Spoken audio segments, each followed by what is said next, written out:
CH-191 bronze badge fighter Herman Grove. Aarav की security में मौजूद कमांडो ने जब आरव को इतना ज्यादा गुस्से में और इतने एग्रेसिव तरीके से सब कुछ डील करते देखा तो वह खुद काफी ज्यादा डर गए थे। वह एक सोल्जर थे और उन्होंने अपनी जिंदगी में बहुत से किलिंग इंटेंट महसूस किए थे, लेकिन जिस तरह का किलिंग इंटेंट आरव अपने शरीर से निकल रहा था वह बहुत ज्यादा खतरनाक था। उन्होंने आज से पहले कभी भी इस तरह का किलिंग इंटेंट महसूस नहीं किया था, लेकिन वह सभी एक सोल्जर थे और अपनी आंखों के सामने वह अपने देश के एक व्यक्ति को जान से मारता हुआ नहीं देख सकते थे। इसीलिए उन कमांडो का कमांडर आरव के पास जाता है और धीरे से कहता है, युवराज, आप ऐसे ही सरेआम किसी की जान नहीं ले सकते और आप इस समय पब्लिक प्लेस में हैं और इससे आपकी रेपुटेशन भी खराब हो सकती है। उस कमांडर की बात सुन आरव अपनी गुस्से से भारी लाल आंखों से उस कमांडर की तरफ देखता है और अपनी आवाज में बिना किसी इमोशन के कहता है, कमांडर, क्या तुम्हें दिखाई नहीं दे रहा? मैं इस समय सिर्फ इस इंसान से सवाल पूछ रहा हूँ, इसे जान से नहीं मार रहा हूँ, और अगर मैं ऐसा करूँ भी तो क्या तुम मुझे रोक पाओगे? तुम्हारे पास मुझे रोकने की अथॉरिटी है। भूलो मत, तुम यहाँ मेरी सिक्योरिटी के लिए हो, मेरे काम में टांग अड़ाने के लिए नहीं। और अगर तुम यहाँ नहीं रुकना चाहते तो अपने चीफ से बात करके यहाँ से जा सकते हो, तुम्हें कोई भी नहीं रोकेगा। और अगर तुम यहाँ रुकना चाहते हो तो मेरी सिक्योरिटी करो, मेरे काम में दखलंदाजी नहीं। इतना कह आरव दोबारा से उस इंसान की तरफ देखता है जो अभी भी बुरी तरह से तड़प रहा था। उस इंसान को देखकर साफ पता चल रहा था कि अगले कुछ ही सेकंड में वह अपनी मौत को प्यारा हो जाएगा। वह कमांडर आरव की बात सुन अपने सिर्फ दांत पीस कर रह जाता है। उस कमांडर को अच्छे से पता था कि आरव सिंह कौन है और क्या चीज है। वह इतने बड़े इंसान को नाराज नहीं कर सकता था, लेकिन इस समय उस कमांडर को बहुत ज्यादा बुरा लग रहा था कि पब्लिक प्लेस में आरव ने उसके आर्मी ऑफिसर होने की भी जरा सी भी रिस्पेक्ट नहीं की, बल्कि उसी की डिसरिस्पेक्ट की और धमकी भी दी, जिस वजह से उस कमांडर को काफी ज्यादा गुस्सा आ रहा था। लेकिन वह एक कमांडर था, इसीलिए वह ऐसे ही किसी पर भी गुस्सा नहीं निकाल सकता था। वही आरव को भी पता चल गया था कि उसकी पकड़ में मौजूद इंसान किसी भी पल अपनी मौत को गले लगा सकता है। इसीलिए आरव उसे एक जोरदार झटके के साथ दीवार पर फेंक देता है। आरव ने उस इंसान को इतनी फोर्स से फेंका था कि वह इंसान दीवार से लगकर जमीन पर गिरता है और फिर बाउंस होकर दोबारा जमीन पर गिरता है। वहां इस समय पूरे एयरपोर्ट में सन्नाटा छाया हुआ था। आरव ने इस समय जिस ताकत का प्रदर्शन किया था वह आम इंसानों के दिमाग के ऊपर से जा रही थी। एयरपोर्ट में मौजूद कोई भी इंसान जोर से सांस लेने की भी कोशिश नहीं कर रहा था। सभी का कलेजा उनके मुंह में आकर अटक गया था। आरव अपना किलिंग इंटेंट और ज्यादा बढ़ा देता है। आरव उस इंसान के पास जाकर उसके हाथ पर अपना पैर रखता है और उस पर दबाव बनाते हुए उसकी तरफ घूरकर देखता है और दोबारा से अपनी बेरहमी भरी आवाज में उस इंसान से कहता है, देखो, मेरे सब्र का इम्तिहान मत लो। अगर मेरे सब्र का इम्तिहान खत्म हो गया ना तो तुम्हारी लाइफ लाइन भी खत्म हो जाएगी। बेहतर यही होगा जितना भी तुम्हें पता है तोते की तरह सब उगल दो, वरना मैं तुम्हें वो मौत दूंगा जो तुमने कभी सपने में भी नहीं सोची होगी। आरव की धमकी सुन उस इंसान का गला सूख गया था। वह आरव की आंखों में नहीं देख पा रहा था, इसीलिए वह अपनी आंखें बंद करते हुए सब तोते की तरह उगल देता है। इंडिया में ब्लैक रॉब एलायंस के लोग मौजूद हैं जो सभी गिरीश ओझा के अंडर काम करते थे। गिरीश ओझा ताकतवर नहीं था, इसीलिए ब्लैक रॉब एलायंस ने उसे दिल्ली ब्रांच का हेड बना रखा था, जिससे लोगों को पता ना चला कि इतनी ताकतवर ऑर्गेनाइजेशन का हेड इतना कमजोर है। अगर कोई ताकतवर इंसान होता तो अब से पहले बहुतों को इस बारे में पता चल जाता, इसीलिए ब्लैक रोब एलायंस ने गिरीश ओझा को अपना हेड बना रखा था। लेकिन पता नहीं तुम्हें कैसे पता चल गया। और जब से डेविल ने गिरीश ओझा को मारा है तब से ब्लैक रोब एलायंस के लोग इधर उधर घूम रहे थे और अपने सभी साथियों को मिलने के लिए जर्मनी से ब्लैक रोब एलायंस के bronze badge Herman Grove India आए हैं और उन्होंने पंजाब में अपने सभी लोगों को बुला लिया। और जब आपने पंजाब की इन्वेस्टिगेशन के लिए अपने लोगों को भेजा तो उन पर हमला करवाने वाला भी हरमन ग्रोव था। वह चाहता था कि हम सभी को जान से मार दे। हालांकि छोटी ही हमें मालूम नहीं था कि गाड़ियों के अंदर कितने ताकतवर एक्सपर्ट बैठे हैं, इसीलिए हमने सिर्फ बम प्लांट किया था। हरमन ग्रोव ने सोचा था कि बम ब्लास्ट से आपके आदमियों की मौत हो जाएगी, लेकिन वह जिंदा बच गए और उन्होंने हम पर उल्टा हमला भी किया था, लेकिन वह सभी घायल थे, इसीलिए हम जल्दी से अपनी जान बचाकर भाग गए थे। और अब ब्लैक रोब एलायंस के सभी लोग काला अफगान और फतेहगढ़ में छिपे हुए हैं और हरमन ग्रोव इस समय खान कोट में छुपा हुआ है। उसके साथ ब्लैक रॉब लाइंस के पूरे 11 एक्सपर्ट मौजूद है जो उसकी सेफ्टी के लिए उसके साथ आए हुए हैं। उस इंसान की बात सुनने के बाद आरव की आंखें हैरानी से भर जाती है, क्योंकि उसने उम्मीद नहीं की थी कि गिरीश ओझा के मरने के इतने कम समय में ब्लैक रॉब अलायंस इतनी बड़ी प्लानिंग कर लेगा। आरव ये देखकर हैरान था कि ब्लैक रोब एलायंस ने अपने सभी एक्सपर्ट्स को अलग अलग जगह पर छुपा रखा था ताकि एक जगह पर हमला हो तो बाकी जगह के लोग वहां से तुरंत भाग सके और अपनी जान बचाकर वापस जर्मनी आ सके। लेकिन आरव के पैरों में पड़े इस तोते ने आरव को सब कुछ बता दिया था। वहां पर मौजूद भीड़ में जो लोग पास में खड़े थे उन्होंने भी उस इंसान की बात सुनी थी। उन्हें अपने कानों पर विश्वास नहीं हो रहा था कि पंजाब में इस तरह की गतिविधियां भी हो रही थी। जब आरव को यह पता चला कि यह इंसान सिर्फ एक जासूस है तो आरव ने इस इंसान को जान से मारना जरूरी समझा, क्योंकि अगर आरव इसे जिंदा छोड़ देता है तो सभी को पता चल जाएगा कि आरव सिंह इस समय पंजाब में आ चुका है। हालांकि यह बात वैसे ही सभी को पता चल चुकी थी, लेकिन वह अपने दुश्मनों को सचेत नहीं करना चाहता था कि वह उनकी इंफॉर्मेशन निकाल रहा है। इस तरह की प्लानिंग के बारे में सोचकर आरव को समझ में आ गया था कि उसका दुश्मन पहले वालों के जैसा कोई अच्छा खिलाड़ी नहीं है, बल्कि आरव को अपने इस दुश्मन से बहुत ही सोच समझकर डील करना पड़ेगा। इसलिए आरव सबसे पहले इस इंसान को खत्म करता है। आरव ये भी नहीं देखता कि वह अभी एयरपोर्ट पर है या पब्लिक प्लेस में। आरव बस अपना पर उठाता है और उस इंसान की गर्दन पर रखकर दबाव बनाकर अपने पैर को ट्विस्ट कर देता है। अगले ही पल वहां पर हड्डियों के टूटने की आवाज गूंज जाती है। सभी समझ गए थे कि अब उस इंसान का खेल खत्म हो चुका है। उस इंसान की गर्दन की हड्डी टूट चुकी थी और वह मौत को प्यारा हो गया था। वह इंसान अपनी मौत पर चिल्ला भी नहीं पाया था और न ही आरव ने उस इंसान को मारने से पहले उसका नाम पूछा था। आरव का उसूल था, अगर तुम्हारा दुश्मन तुम्हें मिल जाए तो उसे खत्म करो, उससे उसका नाम पूछकर समय बर्बाद मत करो। जितना समय तुम अपने दुश्मन को दोगे वह उतनी ही खतरनाक चाल तुम्हारे खिलाफ इस्तेमाल कर सकता है। उस इंसान को जान से मारने के बाद आरव उस इंसान का मोबाइल फोन अपने पास रख लेता है। जैसे ही एयरपोर्ट पर एक इंसान की मौत होती है वहां पर पूरा एयरपोर्ट सन्नाटे में डूब जाता है। इतनी भीड़ में से एक भी इंसान चुकी भी आवाज नहीं निकाल सकता था। अब तक जो कमांडर उस इंसान की जान बचाना चाहता था उसे भी समझ में आ गया था कि यहाँ पर किस तरह की प्लानिंग चल रही थी। उसे विश्वास नहीं हो रहा था कि एक इतनी बड़ी ऑर्गेनाइजेशन छुपकर इंडिया में काम कर रही थी और उनकी गवर्नमेंट को जरा सा भी अंदाजा नहीं था। वह कमांडर भी मामले की गंभीरता को समझ रहा था, इसीलिए वह कमांडर तुरंत आगे आता है और भीड़ की तरफ देखते हुए कड़े शब्दों में कहता है, देखिए मुझे पता है आप सभी ने अभी यहाँ पर एक ही बहुत ही भयानक मंजर देखा है और हमारी गवर्नमेंट ने मिस्टर आरव सिंह के साथ हमें एक सीक्रेट मिशन पर भेजा है ताकि हम अपने देश में चल रहे छिपे हुए गैरकानूनी धंधों पर स्ट्राइक कर सकें। इसलिए मैं आर्मी कमांडर ललित आप सभी से विनती करता हूं कि अभी यहाँ पर जो हुआ उसकी खबर बाहर न जाए, वरना अगर ऐसा हो गया तो हमारे देश को अंदर से खत्म करने वाले सरतक हो सकते हैं, जिससे गवर्नमेंट को तो नहीं लेकिन आम जनता को बहुत बड़ा नुकसान हो सकता है। और एक आर्मी कमांडर होते हुए मैं अपने देश को खत्म होते हुए नहीं देख सकता। इसलिए मैं चाहता हूं कि आप में से सभी एयरपोर्ट से बाहर निकालकर इस बारे में भूल जाएं और किसी से भी इस बारे में बात ना करें। और अगर कोई ऐसा करता पकड़ा गया तो उसे देशद्रोही और आतंकवादी घोषित करके मौत की सजा सुनाई दी जाएगी। भीड़ में मौजूद जैसे ही सभी लोगों ने कमांडर की बात सुनी तो सभी काफी ज्यादा डर गए थे। भीड़ में मौजूद सबसे ज्यादा मिडिल क्लास फैमिली के लोग थे और वह नहीं चाहते थे कि उनका परिवार या फिर वह इस तरह की खतरनाक सिचुएशन में आ जाए। इसीलिए सभी चुप हो जाते हैं और कोई भी इस बारे में बात भी नहीं करता। सभी लोग इस बात को ऐसे भूल गए थे जैसे अभी अभी यहाँ पर कुछ हुआ ही नहीं है। सभी लोग वहां पर उस लाश को ऐसे इग्नोर करते हैं जैसे वहां पर कोई लाश पड़ी ही नहीं है और ऐसे ही नॉर्मल बातें करते हुए सभी लोग एयरपोर्ट को खाली कर देते हैं। लोगों के ऊपर अपनी बात का असर होता देखकर कमांडर राहत की सांस लेता है। वहां से सभी लोगों के जाने के बाद आरव कमांडर ललित की तरफ देखता है और गंभीरता से कहता है, कमांडर ललित तुम्हारा बहुत बहुत शुक्रिया और मुझे माफ करना कि मैं पहले ही तुम्हारे ऊपर चिल्लाया था। वह करना उस समय मुझे सही लगा। मैं सभी लोगों को यह दिखाना चाहता था कि युवराज सिंह गवर्नमेंट को भी अपने सामने कुछ नहीं समझता, ताकि सभी लोग युवराज आरव सिंह को घमंडी व खतरनाक इंसान समझता कि कोई भी आगे से मेरे मामले में टांग ना अड़ाए। और अगर यह खबर मेरे दुश्मनों तक पहुंचती है तो वह सभी मुझे लापरवाह इंसान समझेंगे, जो होश में नहीं बल्कि जोश में काम करता है, और इसी के जरिए वह अपने पकड़े जाने का कोई क्लू भी छोड़ सकते हैं जिससे हम उन तक पहुंच सकते हैं। इसलिए मुझे तुम्हारे ऊपर चिल्लाना पड़ा। अगर तुम्हें बुरा लगा हो तो मैं तुमसे माफी मांगता हूं। आरव की बात सुन कमांडर ललित हैरान हो गया था। उसे विश्वास नहीं हो रहा था कि इस तरह की क्रिटिकल सिचुएशन में भी युवराज आरव सिंह इतनी आगे की सोच सकता है। आप उसे विश्वास हो गया था कि सिंह खानदान का राजा कोई एरा गेरा इंसान नहीं है, बल्कि बहुत ही समझदार और खतरनाक इंसान है, जिससे दुश्मनी करना लगभग मौत के बराबर है। इस तरह का इंसान अपने दुश्मनों को सिर्फ मैनिपुलेट करके ही जान से मार सकता है। और अगर ताकत की बात आए तो युवराज आरव सिंह अपने साथ एक डोमिनेटिंग पर्सनैलिटी लेकर चलता है, जिसके सामने कोई भी अपनी जुबान नहीं खोल सकता। यह इंसान एक डिक्टेटर था जो हर इंसान को डोमिनेट कर सकता है। युवराज आरव सिंह एक ऐसा इंसान था जिसके सामने ना ही कोई बातों में जीत सकता था और ना ही ताकत में, और अपनी ताकत और रुतबे की वजह से युवराज आरव सिंह इंसानों के बीच एक बेताज बादशाह था। क्या आरव अब ऋषभ जैन और शंकर गुप्ता की कंडीशन चेक करने के लिए हॉस्पिटल जाएगा या फिर अपने दुश्मनों के ऊपर डायरेक्ट हमला करेगा? क्या कमांडर ललित की वजह से कोई भी उसे बारे में बात नहीं करेगा? आखिर अब कौन सा नया रोमांचक मोड़ लेने वाली है, ये कहानी जानने के लिए पढ़ते रहिए the king of hidden empire. CH-192 Rudra military body checkup. Aarav की बात सुन कमांडर ललित हैरान हो गया था। उसे विश्वास नहीं हो रहा था कि इस तरह की क्रिटिकल सिचुएशन में भी युवराज आरव सिंह इतनी आगे की सोच सकता है।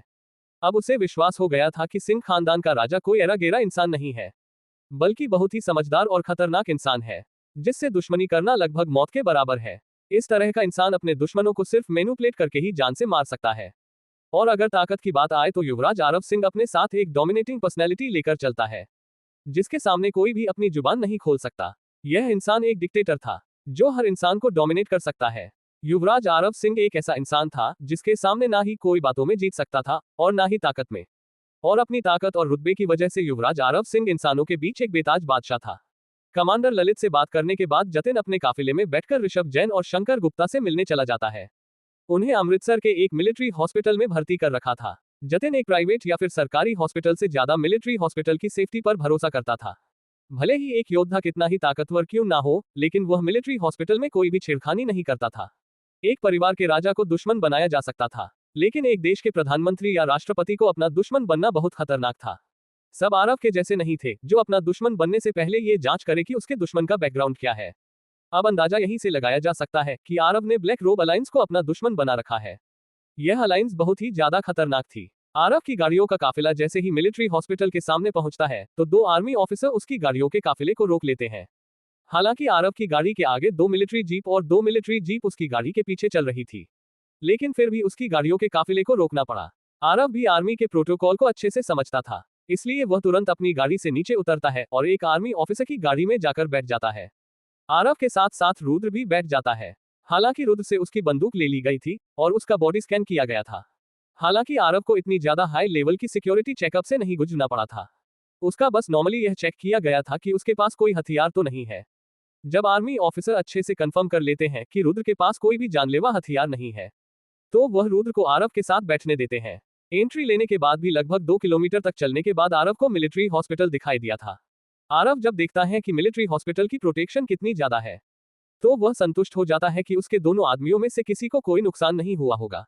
और दूसरी बात यह भी थी कि मिलिट्री हॉस्पिटल में देश के बेस्ट से बेस्ट डॉक्टर होते थे, जिनकी देखरेख में पेशेंट का इलाज होता था। कमांडर ललित की प्रोटेक्शन में आरव मिलिट्री हॉस्पिटल के 3rd फ्लोर पर आ जाता है। मिलिट्री हॉस्पिटल के 3rd फ्लोर पर आना सभी को अलाउड नहीं होता था। कुछ ही खास इंसान 3rd फ्लोर पर आ जा सकते थे, या फिर मिलिट्री की हाई रैंक ऑफिसर ही इस फ्लोर पर एंट्री ले सकते थे। इसके बाद आरव ऋषभ जैन और शंकर गुप्ता को देखता है, जिसमें से शंकर गुप्ता की सिचुएशन थोड़ी ज्यादा क्रिटिकल थी। ऋषभ जैन ने आरव को थोड़ी बहुत इंफॉर्मेशन भी दी थी। इसके बाद आरव ने ऋषभ जैन को आराम करने को कहा था और शंकर गुप्ता को देखने चला गया था। शंकर गुप्ता अभी भी अनकॉन्शियस के स्टेट में था, इसीलिए आरव उससे बात नहीं कर सकता था। आरव इस समय शंकर गुप्ता के कमरे में अकेला था, इसलिए आरव ने फैसला किया था कि वह शंकर गुप्ता को ट्रीटमेंट देगा। इसलिए आरव सबसे पहले कमरे की खिड़कियों के पर्दे लगा देता है और दरवाजे को अच्छे से बंद कर देता है।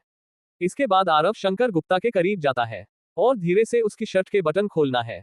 जब शंकर गुप्ता की छाती आरव की नजरों के सामने आती है, तो आरव एक गहरी सांस लेता है और फिर अपनी आंखें बंद करके हुए बहुत ही धीमी आवाज में एक मंत्र बदबूदाने लग जाता है। आरव के मंत्र बोलने की आवाज बहुत ही धीमी थी। अगर इस समय आरव के होठों के बिल्कुल करीब कोई अपना कान भी लगा ले, तो भी उसे आरव के मंत्र बोलने की आवाज सुनाई नहीं देने वाली थी। आरव के मंत्र बोलने की वजह से कमरे की लाइट चालू बंद होना शुरू हो गई थी। अगल एक ही पल कमरे में घोर अंधेरा छा जाता है। कमरे में अंधेरा होने के 10 सेकंड बाद ही आरव के शरीर के चारों तरफ के गहरे लाल रंग की रोशनी चक्कर लगाते हुए दिखाई देती है। वह गहरे लाल रंग की रोशनी शायद 10 सेंटीमीटर के जितनी ही लंबी होगी। ध्यान से देखने का पर पता चल रहा था कि वह गहरे लाल रंग की रोशनी नहीं थी, बल्कि 10 सेंटीमीटर लंबा एक गहरे लाल रंग का सांप था। अगले ही पल वह गहरे लाल रंग का सांप आरव की उंगली के इशारों पर नाचने लग जाता है। आरव जैसे ही उस गहरे लाल रंग के सांप को शंकर गुप्ता की छाती के पास जाने को कहता है, तो वह 10 सेंटीमीटर लंबा गहरे लाल रंग का सांप शंकर गुप्ता की छाती पर कुंडली मारकर बैठ जाता है। और अगले ही पल वह गहरे लाल रंग का सांप अपना फन उठाकर शंकर गुप्ता के दिल को डस लेता है। और वह सांप जैसे ही ऐसा करता है, तो वह तुरंत शंकर गुप्ता के शरीर के अंदर चला जाता है। अभी भी आरव की आंखें बंद थी और आरव अपनी आंखें बंद करके ही उस सांप को निर्देश दे रहा था। शंकर गुप्ता के शरीर के ऊपर से साफ देखा जा सकता था कि वह गहरे लाल रंग का सांप शंकर गुप्ता के शरीर के किस हिस्से में जा रहा है। क्या आरव शंकर गुप्ता को ठीक कर पाएगा या नहीं? कहीं आरव को कोई ऐसा करते तो नहीं देख लेगा। यहां से आरव की नागराजा वाली पहचान तो उजागर नहीं हो जाएगी। आखिर अब कौन सा नया रोमांचक मोड़ लेने वाली है, ये कहानी जानने के लिए पढ़ते रहिए the king of hidden empire. CH-193 Shankar Gupta ने किया खुलासा। वह गहरे लाल रंग का सांप अपना फन उठाकर शंकर गुप्ता के दिल को डस लेता है। और वह सांप जैसे ही ऐसा करता है, तो वह तुरंत शंकर गुप्ता के शरीर के अंदर चला जाता है। अभी भी आरव की आंखें बंद थी और आरव अपनी आंखें बंद करके ही उस सांप को निर्देश दे रहा था। शंकर गुप्ता के शरीर के ऊपर से साफ देखा जा सकता था कि वह गहरे लाल रंग का सांप शंकर गुप्ता के शरीर के किस हिस्से में जा रहा है। वह सांप शंकर गुप्ता के जिस भी शरीर के हिस्से में जा रहा था, वहां पर अपने पीछे एक लाल रंग का तरल पदार्थ छोड़ता जा रहा था। वह तरल पदार्थ शंकर गुप्ता के शरीर के अंदर मौजूद अंगों की जांच कर रहा था। वह लाल रंग का तरल पदार्थ एक दिव्य पदार्थ के जैसा था। शंकर गुप्ता के जिस भी अंग में कोई दिक्कत थी, वह लाल रंग का पदार्थ उसे तुरंत ठीक कर दे रहा था। कुछ देर में वह लाल रंग का सांप शंकर गुप्ता के पूरे शरीर में ट्रेवल कर चुका था। इसके बाद वह लाल रंग का सांप शंकर गुप्ता के दिल की तरफ बढ़ने लग जाता है और उसके दिल में जाकर अपने आप को भी एक लाल रंग के तरल पदार्थ में बदल देता है। जैसे ही वह सांप ऐसा करता है, अगले ही पल आरव अपनी यूनिवर्स रिंग में से एक सिल्वर रंग का डब्बा निकालता है और उस डिब्बे के अंदर से 21 चांदी के रंग की सुई बाहर निकालता है। इसके बाद आरव अपनी इनर स्ट्रेंथ को सर्कुलेट करता है और अपनी आंखें बंद करके आरव उन 21 सुइयों में अपनी आध्यात्मिक ऊर्जा डालता है। वे 21 सुई आरव के एक हाथ में ही थी। इसके बाद आरव एक मंत्र पढ़ता है और उन सुइयों को बिना हाथ लगाए ही हवा में उड़ा देता है। और उसके बाद आरव अपने सिर्फ हाथ के इशारों से उन 21 सुइयों को कंट्रोल करता है और फिर एक एक करके शंकर गुप्ता का की पंचर पॉइंट में उन्हें डालने लग जाता है। जैसे ही आरव ऐसा करता है, शंकर गुप्ता के शरीर में जो लाल रंग का तरल पदार्थ था, वह शंकर गुप्ता के खून के साथ मिलने लग जाता है और उसके पूरे शरीर के घावों को ठीक करने लग जाता है और शंकर गुप्ता के अंदरूनी अंगों को भी मजबूत करता है। कुछ ही देर में आरव उन 21 सुइयों को शंकर गुप्ता के अलग अलग एक्यूपंक्चर पॉइंट में लगा देता है। उन सुइयों का ज्यादातर इस्तेमाल आरव ने शंकर गुप्ता की चोटों के पास लगाने को किया था, ताकि शंकर गुप्ता जल्द से जल्द रिकवर कर सके। शंकर गुप्ता के शरीर में मौजूद लाल तरल पदार्थ को कंट्रोल करना, हवा में उड़ती हुई 21 सुइयों को कंट्रोल करना और ठीक से ठीक जगह पर लगाना, यह थोड़ा परेशानी भरा था। इसीलिए ये काम करते वक्त आरव के माथे पर पसीना आ गया था। इस प्रक्रिया को पूरा करने के बाद आरव एक गहरी सांस लेता है और तकरीबन 15 मिनट के बाद आरव उन सभी सुइयों को वापस उस सिल्वर रंग के डब्बे में डालता है और वापस अपनी यूनिवर्स रिंग में रख लेता है। कमरे का माहौल इस समय बिल्कुल सामान्य हो गया था। आरव ने भी सभी पर्दे खोल दिए थे। सुई निकालने के 10 मिनट बाद ही शंकर गुप्ता को होश आने लग जाता है। शंकर गुप्ता को होश आता देखकर आरव के चेहरे पर भी हल्की मुस्कान आ गई थी। शंकर गुप्ता जैसे ही आंखें खोलता है और अपने पास आरव को बैठा देखकर वह आरव से नजरें नहीं मिल पाता। जब आरव शंकर गुप्ता को इस तरह का व्यवहार करता देखता है, तो आरव शंकर गुप्ता की तरफ देखते हुए बड़ी ही गंभीरता से कहता है, शंकर, इसमें तुम्हारी कोई गलती नहीं है। मैंने ही यहाँ की सिचुएशन को कम समझ लिया था, लेकिन यहाँ पर तो एक बहुत ही खतरनाक चक्रव्यूह बना हुआ है। मैंने नहीं सोचा था कि यहाँ पर मेरे लोगों के ऊपर भी हमला हो जाएगा, लेकिन मुझे इस बात की खुशी है कि तुम्हें कुछ नहीं हुआ, इसलिए तुम्हें अपने ऊपर पछतावा नहीं होना चाहिए। वैसे शंकर, तुम्हारे ऊपर जिसने हमला किया था, तुमने उसका चेहरा तो देखा होगा, क्या तुम मुझे उसका हुलिया बता सकते हो? आरव की बात सुन शंकर गुप्ता अपनी नजर उठाकर आरव के चेहरे को देखता है। आरव की बात सुन वह थोड़ा नॉर्मल हो गया था, लेकिन जैसे ही आरव ने उस हमलावर के विवरण के बारे में पूछा तो शंकर गुप्ता का चेहरा पीला पड़ गया था। जब आरव शंकर गुप्ता का चेहरा पीला पड़ता देखता है, तो आरव समझ गया था कि शंकर गुप्ता ने कुछ ऐसा देख लिया है जो कि उसे नहीं देखना चाहिए था। लेकिन शंकर गुप्ता आरव से कुछ छुपा नहीं सकता था, इसीलिए वह आरव को सब सच सच बताते हुए कहता है, युवराज, मैंने देखा था उन गाड़ियों के ऊपर ब्लैक रोब अलायंस का लोगो लगा हुआ था। हमारे गाड़ियों में बम प्लांट थे। वह तो शुक्र है कि हम ताकतवर थे, वरना हम में से कोई भी जीवित नहीं बचता। जैसे ही हमारी सभी गाड़ियों में बम ब्लास्ट हुआ तो मुझे एक काफिला दिखा था। वह काफिला हमसे थोड़ी ही दूरी पर खड़ा था। उस काफिले में सभी व्हाइट रंग की गाड़ी थी। सबसे आगे खड़ी गाड़ी के ऊपर एक काले रंग का सूट पहने एक इंसान खड़ा था, जिसकी छाती पर तांबे के रंग का एक बैच लगा हुआ था। हालांकि मुझे उससे इतना ज्यादा डर नहीं लगा था, लेकिन जब मैंने हल्का सी अपनी नजरों को ऊपर की तो मुझे हवा में उड़ती हुई 2 लड़कियां दिखाई दी थी। हालांकि मुझे जैसे ही वह लड़कियां दिखाई दी तो उन्होंने तुरंत मुझे देख लिया था, और जैसे ही वह मुझे देखती हैं तो उन्होंने मुझ पर तुरंत हमला कर दिया था।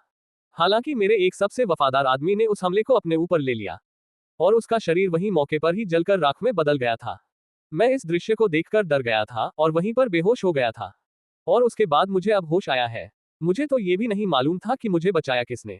शंकर गुप्ता ने जैसे ही अपनी बात कही, आरव की आंखें हैरानी में सिकुड़ गई थी। शंकर गुप्ता की बात सुन आरव गहरे विचार में चला गया था। शंकर गुप्ता की बात सुन उसके खुद के रोंगटे खड़े हो गए थे। वह मामले की गंभीरता को पहले ही समझ चुका था, लेकिन अब शंकर गुप्ता की बात सुन वह मामले की गंभीरता को और अच्छे से समझ पा रहा था। जिस तरह की ताकत ब्लैक रोब अलायंस ने प्रकट की थी, वह बहुत ही ज्यादा खतरनाक थी। आरव को पता था कि एक योद्धा हवा में तभी उड़ सकता है जब वह असल ताकत मंडल में प्रवेश कर चुका हो, और कम से कम उस योद्धा के सातों चक्कर जागृत होने चाहिए। इसके बाद ही वह योद्धा हवा में उड़ने के काबिल बन सकता है। ऐसा आरव खुद भी कर सकता था, लेकिन उसने आज तक कभी यह ट्राई नहीं किया था। मामले की गंभीरता को समझ आरव को अब अपनी चिंता नहीं थी।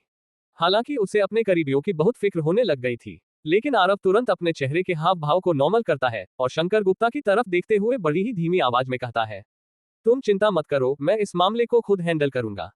और मैं तुम्हें ऑर्डर देता हूं, जैसे ही तुम ठीक हो यहां से अपने सभी आदमियों को लेकर तुरंत दिल्ली निकल जाना। इतना कहने के बाद आरव अपनी जगह से खड़ा होता है और कमरे से बाहर चला जाता है। दरवाजे के बाहर रुद्र किसी बॉडीगार्ड की तरह रूम को प्रोटेक्ट कर रहा था। आरव जैसे ही कमरे से बाहर आता है तो वह रुद्र को देखता है और एक गहरी सांस लेते हुए रुद्र को ऑर्डर देता है, रुद्र अपने सभी आदमियों को बंगले की प्रोटेक्शन पर लगा दो और तुम यहां से तुरंत दिल्ली निकलो और विश्वजीत के साथ मिलकर बिल्ली को अच्छे से हैंडल करना। पूरी दिल्ली पर तुम्हारी अच्छे से नजर होनी चाहिए। अगर दिल्ली में कहीं पर भी अगर एक पत्ता भी हिलता है तो तुम्हें उसकी भी पूरी खबर होनी चाहिए कि वह पत्ता आखिर क्यों हिला। और हाँ भैया, भाभी, माही और ऐश्वर्या की भी प्रोटेक्शन बढ़ा दो। उनके आसपास एक भी इंसान नहीं फटकना चाहिए। मैं चाहता हूं कि तुम दिल्ली को अच्छे से हैंडल करो। इस समय मैं पंजाब में हूं तो दिल्ली पर अपनी नजर नहीं रख पाऊंगा। इस समय दिल्ली में कुछ भी हो सकता है, इसलिए तुम्हें जल्द से जल्द दिल्ली जाना चाहिए। आरव जैसे ही रुद्र को ऑर्डर देता है, रुद्र आरव के ऑर्डर को सुन हैरान हो जाता है। लेकिन आरव की बात सुन रुद्र मामले की गंभीरता को समझ गया था कि जरूर मामला बहुत ज्यादा गंभीर है, वरना आरव उसे कभी भी इस तरह का ऑर्डर नहीं देता। और रुद्र को पता था कि आरव के लिए इस समय उसका परिवार कितना ज्यादा इंपॉर्टेंट है। लेकिन रुद्र वहां से जाना नहीं चाहता था, लेकिन वह आरव के ऑर्डर को डिसोबे भी नहीं कर सकता था। इसलिए रुद्र एक गहरी सांस लेता है और आरव की तरफ देखते हुए कहता है, नागराजा, आपकी जैसी आज्ञा मैं वैसा ही करूंगा, लेकिन आपको अपना ध्यान रखना होगा। अगर यहाँ पर कुछ गड़बड़ होती है तो आप मुझे तुरंत बुला सकते हैं। आरव भी रुद्र की चिंता को समझ रहा था। रुद्र को भी पता चल चुका था कि उनके नागवंश को खत्म कर दिया गया है और उनके नागवंश का बदला अब सिर्फ एक इंसान ले सकता है और वह उसका यह नाग राजा था। उसका फर्ज बनता था आपने नाग राजा की रक्षा करना। अगर अपने नाग राजा की रक्षा करते करते वह मर भी गया तो क्या हुआ, उसका नाग राजा तो उसके नागवंश और उसकी मौत का बदला ले लेगा। लेकिन अगर उसके नाग राजा को कुछ हो गया तो वह तो कुछ भी नहीं कर पाएगा। रुद्र की बात को समझते हुए आरव सिर्फ अपनी गर्दन हिला देता है। आरव को पता था कि मामला कितना संगीन है। इसके बाद रुद्र अपना फोन निकालकर आरव ने उसे जो ऑर्डर दिए थे उसे पूरा करता है और फिर तुरंत दिल्ली के लिए निकल जाता है। इधर शंकर गुप्ता के ठीक होने की खबर मिलिट्री हॉस्पिटल के डॉक्टर को भी लग गई थी, जिस वजह से वह खुद भी काफी ज्यादा हैरान थे। उन्हें पता था कि शंकर गुप्ता की सिचुएशन कितनी ज्यादा क्रिटिकल थी। उनका मौत के मुंह से बाहर आना ही एक वरदान के बराबर था। वे सभी उसे भगवान का कोई चमत्कार समझ रहे थे, लेकिन उनमें नहीं पता था कि यह सब आरव ने किया है। भले ही आज की मेडिकल साइंस कितनी ही प्रगति क्यों न कर ले, लेकिन वह भारत की प्राचीन तकनीक और दिव्य तकनीक के सामने कुछ भी नहीं थी। हालांकि शंकर गुप्ता कुछ ही देर में बिल्कुल पहले की तरह ठीक हो गए थे, लेकिन फिर भी डॉक्टरों ने उनका एक फुल बॉडी चेकअप किया और जब उन्हें भी सब कुछ ठीक लगा तो उन्होंने शंकर गुप्ता को छुट्टी दे दी थी। इसके बाद तो ऋषभ जैन और शंकर गुप्ता दोनों ही अपने सभी आदमियों को लेकर तुरंत दिल्ली के लिए रवाना हो गए थे। इधर आरव अभी भी मिलिट्री हॉस्पिटल में ही था। आरव ने अपने रहने का इंतजाम मिलिट्री हॉस्पिटल में ही करवा लिया था। मिलिट्री हॉस्पिटल में डॉक्टर के रहने के लिए भी जगह थी, वहीं पर ही आरव को भी एक कमरा दिया गया था। इस समय आरव अपने उस कमरे में रिलैक्सिंग चेयर पर बैठा ही गहरे विचारों में खोया हुआ था। उसे देखकर साफ पता चल रहा था कि वह इस समय बहुत ही गंभीर विषय के बारे में सोच रहा है। आखिर शंकर गुप्ता किन दो लड़कियों की बात कर रहा था? क्या आरव पता लगा पाएगा कि उसे नुकसान कौन पहुंचाना चाहता है? आखिर अब आरव आगे क्या करेगा? आखिर अब कौन सा नया रोमांचक मोड़ लेने वाली है? ये कहानी जानने के लिए पढ़ते रहिए the king of hidden empire. CH-194 भेड़िया गैंग के नशेड़ी लोग। ऋषभ जैन और शंकर गुप्ता दोनों ही अपने सभी आदमियों को लेकर तुरंत दिल्ली के लिए रवाना हो गए थे। इधर आरव अभी भी मिलिट्री हॉस्पिटल में ही था। आरव ने अपने रहने का इंतजाम मिलिट्री हॉस्पिटल में ही करवा लिया था। मिलिट्री हॉस्पिटल में डॉक्टर के रहने के लिए भी जगह थी, वहीं पर ही आरव को भी एक कमरा दिया गया था। इस समय आरव अपने उस कमरे में रिलैक्सिंग चेयर पर बैठा गहरे विचारों में खोया हुआ था। उसे देखकर साफ पता चल रहा था कि वह इस समय बहुत ही गंभीर विषय के बारे में सोच रहा है। उसके दिमाग में इस समय बहुत सी बातें चल रही थी। वह इस समय सोच रहा था आखिर वह अपने दुश्मनों के ऊपर किस तरह से शिकंजा कसे। काफी देर तक सोचने के बाद भी जब उसको कुछ भी समझ नहीं आता तो आरव एक गहरी सांस लेता है और जमीन पर आलती पालती मारकर बैठ जाता है और ध्यान साधना में लीन हो जाता है। तकरीबन 10 मिनट के बाद ही आरव अपनी आंखें खोलता है। उसके चेहरे पर एक शैतानी मुस्कान थी। आरव तुरंत अपनी यूनिवर्स रिंग से अपने वही कपड़े बाहर निकालता है जो उसने गिरीश ओझा को खत्म करने के लिए पहने थे। आरव को इतना तो पता चल गया था कि सभी को इस बात का अंदाजा हो गया है कि डेविल मारा नहीं है, तो क्यों ना डेविल की ही पहचान का इस्तेमाल करके अपने दुश्मनों को खत्म किया जाए। इसके बाद आरव तुरंत अपने कपड़े चेंज कर लेता है। इस समय रात के लगभग 1 बजे हुए थे, इसीलिए आरव अपनी बालकनी का दरवाजा खोल बालकनी में आता है। आरव का कमरा इस समय एक बिल्डिंग के 5वें फ्लोर पर था। लेकिन आरव बिना कुछ सोचे समझे बालकनी की ग्रिल पर पैर रखता है और हवा में कूद जाता है। हालांकि बालकनी से कूदने के बाद ऐसा लग रहा था कि आरव नीचे गिर जाएगा, लेकिन आरव जैसे ही अपने फ्लो की बालकनी से नीचे आता है, तुरंत उसके पैरों के नीचे हल्के नीले रंग का कोहरा छा जाता है और अगले ही पल वह कोहरे एक नीले रंग का ड्रैगन का फॉर्म ले लेता है। इसके बाद वह ड्रैगन आरव को अपनी पीठ पर बैठा लेता है। वह ड्रैगन 10 मीटर लंबा था। अगले ही पल वह ड्रैगन किसी धनुष से निकले तीर की तरह आसमान की तरफ तेजी से जाने लगता है और कुछ ही पलों में वह ड्रैगन आसमान के बादलों के बीच में कहीं गायब हो जाता है, जहां आरव डेविल के पहचान का इस्तेमाल कर अपने दुश्मनों से बदला लेने के लिए निकल चुका था। वही पंजाब के खान कोट में एक पुराने से खंडहर में लोगों की भीड़ जमा थी। वहां पर उन लोगों की भीड़ दारू, बीड़ी, सिगरेट, गांजा, अफीम हर तरह की नशीली चीजों का सेवन कर रहे थे। उस खंडहर में कहीं पर भी रोशनी नजर नहीं आ रही थी। लेकिन सबसे ज्यादा हैरान कर देने वाली बात उस ये थी, उस खंडहर में एक जगह ऐसी थी जहां पर सब कुछ साफ सुथरा था। हालांकि उसे साफ जगह में भी चारों तरफ नशीली चीजें थी, लेकिन उन्हें लेने वाले सही ढंग से उन्हें ले रहे थे। वह बिल्कुल भी किसी नशेड़ी की तरह नहीं दिखाई दे रहे थे। हालांकि उन सभी के बीच में एक राजा के जैसी कुर्सी पर एक ब्लैक सूट में इंसान बैठा हुआ था, जिसके सीने पर ब्रोंज कलर का बैज लगा हुआ था। उस इंसान के हाथ में एक वाइन का गिलास था और वह इंसान कुछ सोचते हुए घुट घुट कर उसे पी रहा था। पता नहीं क्यों, लेकिन उस इंसान को ऐसा लग रहा था कि उन्हें यहाँ से निकल जाना चाहिए। उसे ऐसा महसूस हो रहा था जैसे एक बहुत बड़ा खतरा उन्हीं की तरफ बढ़ रहा है। एक गहरी सांस लेने के बाद वह इंसान अपने गिलास में मौजूद पूरी वाइन को एक झटके में पी जाता है और अपनी कुर्सी से तुरंत खड़ा हो जाता है और अपने आसपास मौजूद सभी लोगों को ऑर्डर देते हुए कहता है, बाबू गणेश, अपने सभी आदमियों को लेकर तुरंत यहाँ से निकलो। मुझे पता नहीं क्यों ऐसा लग रहा है जैसे हमारी तरफ एक बहुत बड़ा खतरा आ रहा है।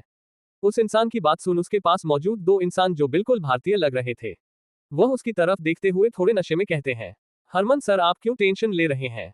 आखिर ऐसा कौन है जो आपसे भी उलझने की कोशिश करेगा? अपने चारों तरफ देखो और बताओ कि आपको लगता है कि हमारे इन भेड़ियों से आपका दुश्मन बच पाएगा। हालांकि मान लिया आपका दुश्मन बहुत ताकतवर है, लेकिन हमने भी कोई कच्ची गोलियां नहीं खेली है। यूं ही अमृतसर में भेड़िया गैंग का खौफ नहीं है। आप टेंशन फ्री रहिए, आगे हम देख लेंगे। बाबू और गणेश की बात सुन हरमन गहरी सांस लेते हुए कहता है, ठीक है फिर, लेकिन मैं अपने बाकी साथियों को सतर्क रहने के लिए बोल देता हूँ। जिस पर बाबू और गणेश दोनों लापरवाही से कहते हैं, जैसी आपकी आज्ञा। यह इंसान कोई और नहीं बल्कि जर्मनी से आया हुआ हरमन ग्रोव था, जो यहाँ पर आकर ब्लैक रोब अलायंस के लोगों को संभाल रहा था। वह उस खंड के एक कोने में जाता है और अपना फोन निकालकर किसी को फोन मिलने लग जाता है, लेकिन उसका फोन लग नहीं रहा था। वह 3 से 4 बार और ट्राई करता है, लेकिन हर बार उसका कॉल डिस्कनेक्ट हो जा रहा था, जिस वजह से वह काफी ज्यादा फ्रस्ट्रेटेड हो गया था। इसी कारण वह अपने आप से ही आगे कहता है, पता नहीं मेरी भी क्या मति मारी गई थी जो मैंने इस बाबू और गणेश को हायर किया, और यह रहते भी ऐसी जगह में जहां पर फोन बिल्कुल भी नहीं लगता। लगता है मुझे खुद ही जाकर उन्हें सूचित करना होगा। पहले ही हमारी अलायंस के लोग उस सिंह खानदान के राजा आरव से निपटने में लगे हुए थे। पता नहीं अब यह उस हैवान डेविल ने कहां से एंट्री ले ली। शांति से मर भी नहीं सकता साला।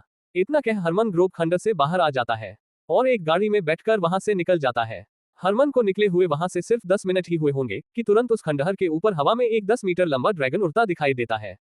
उस ड्रैगन ऊपर इस समय काले कपड़ों में इंसान बैठा हुआ था, जिसका चेहरा पूरी तरह से ढका हुआ था। यहाँ तक कि उस इंसान ने जो मास्क और कैप पहन रखा था, उससे उसकी आंखें भी दिखाई नहीं दे रही थी। उस इंसान के शरीर का एक भी अंग दिखाई नहीं दे रहा था, जिस वजह से वह काफी ज्यादा रहस्यमय लग रहा था। वह ड्रैगन उस खंडर से 50 मीटर ऊपर हवा में उड़ रहा था।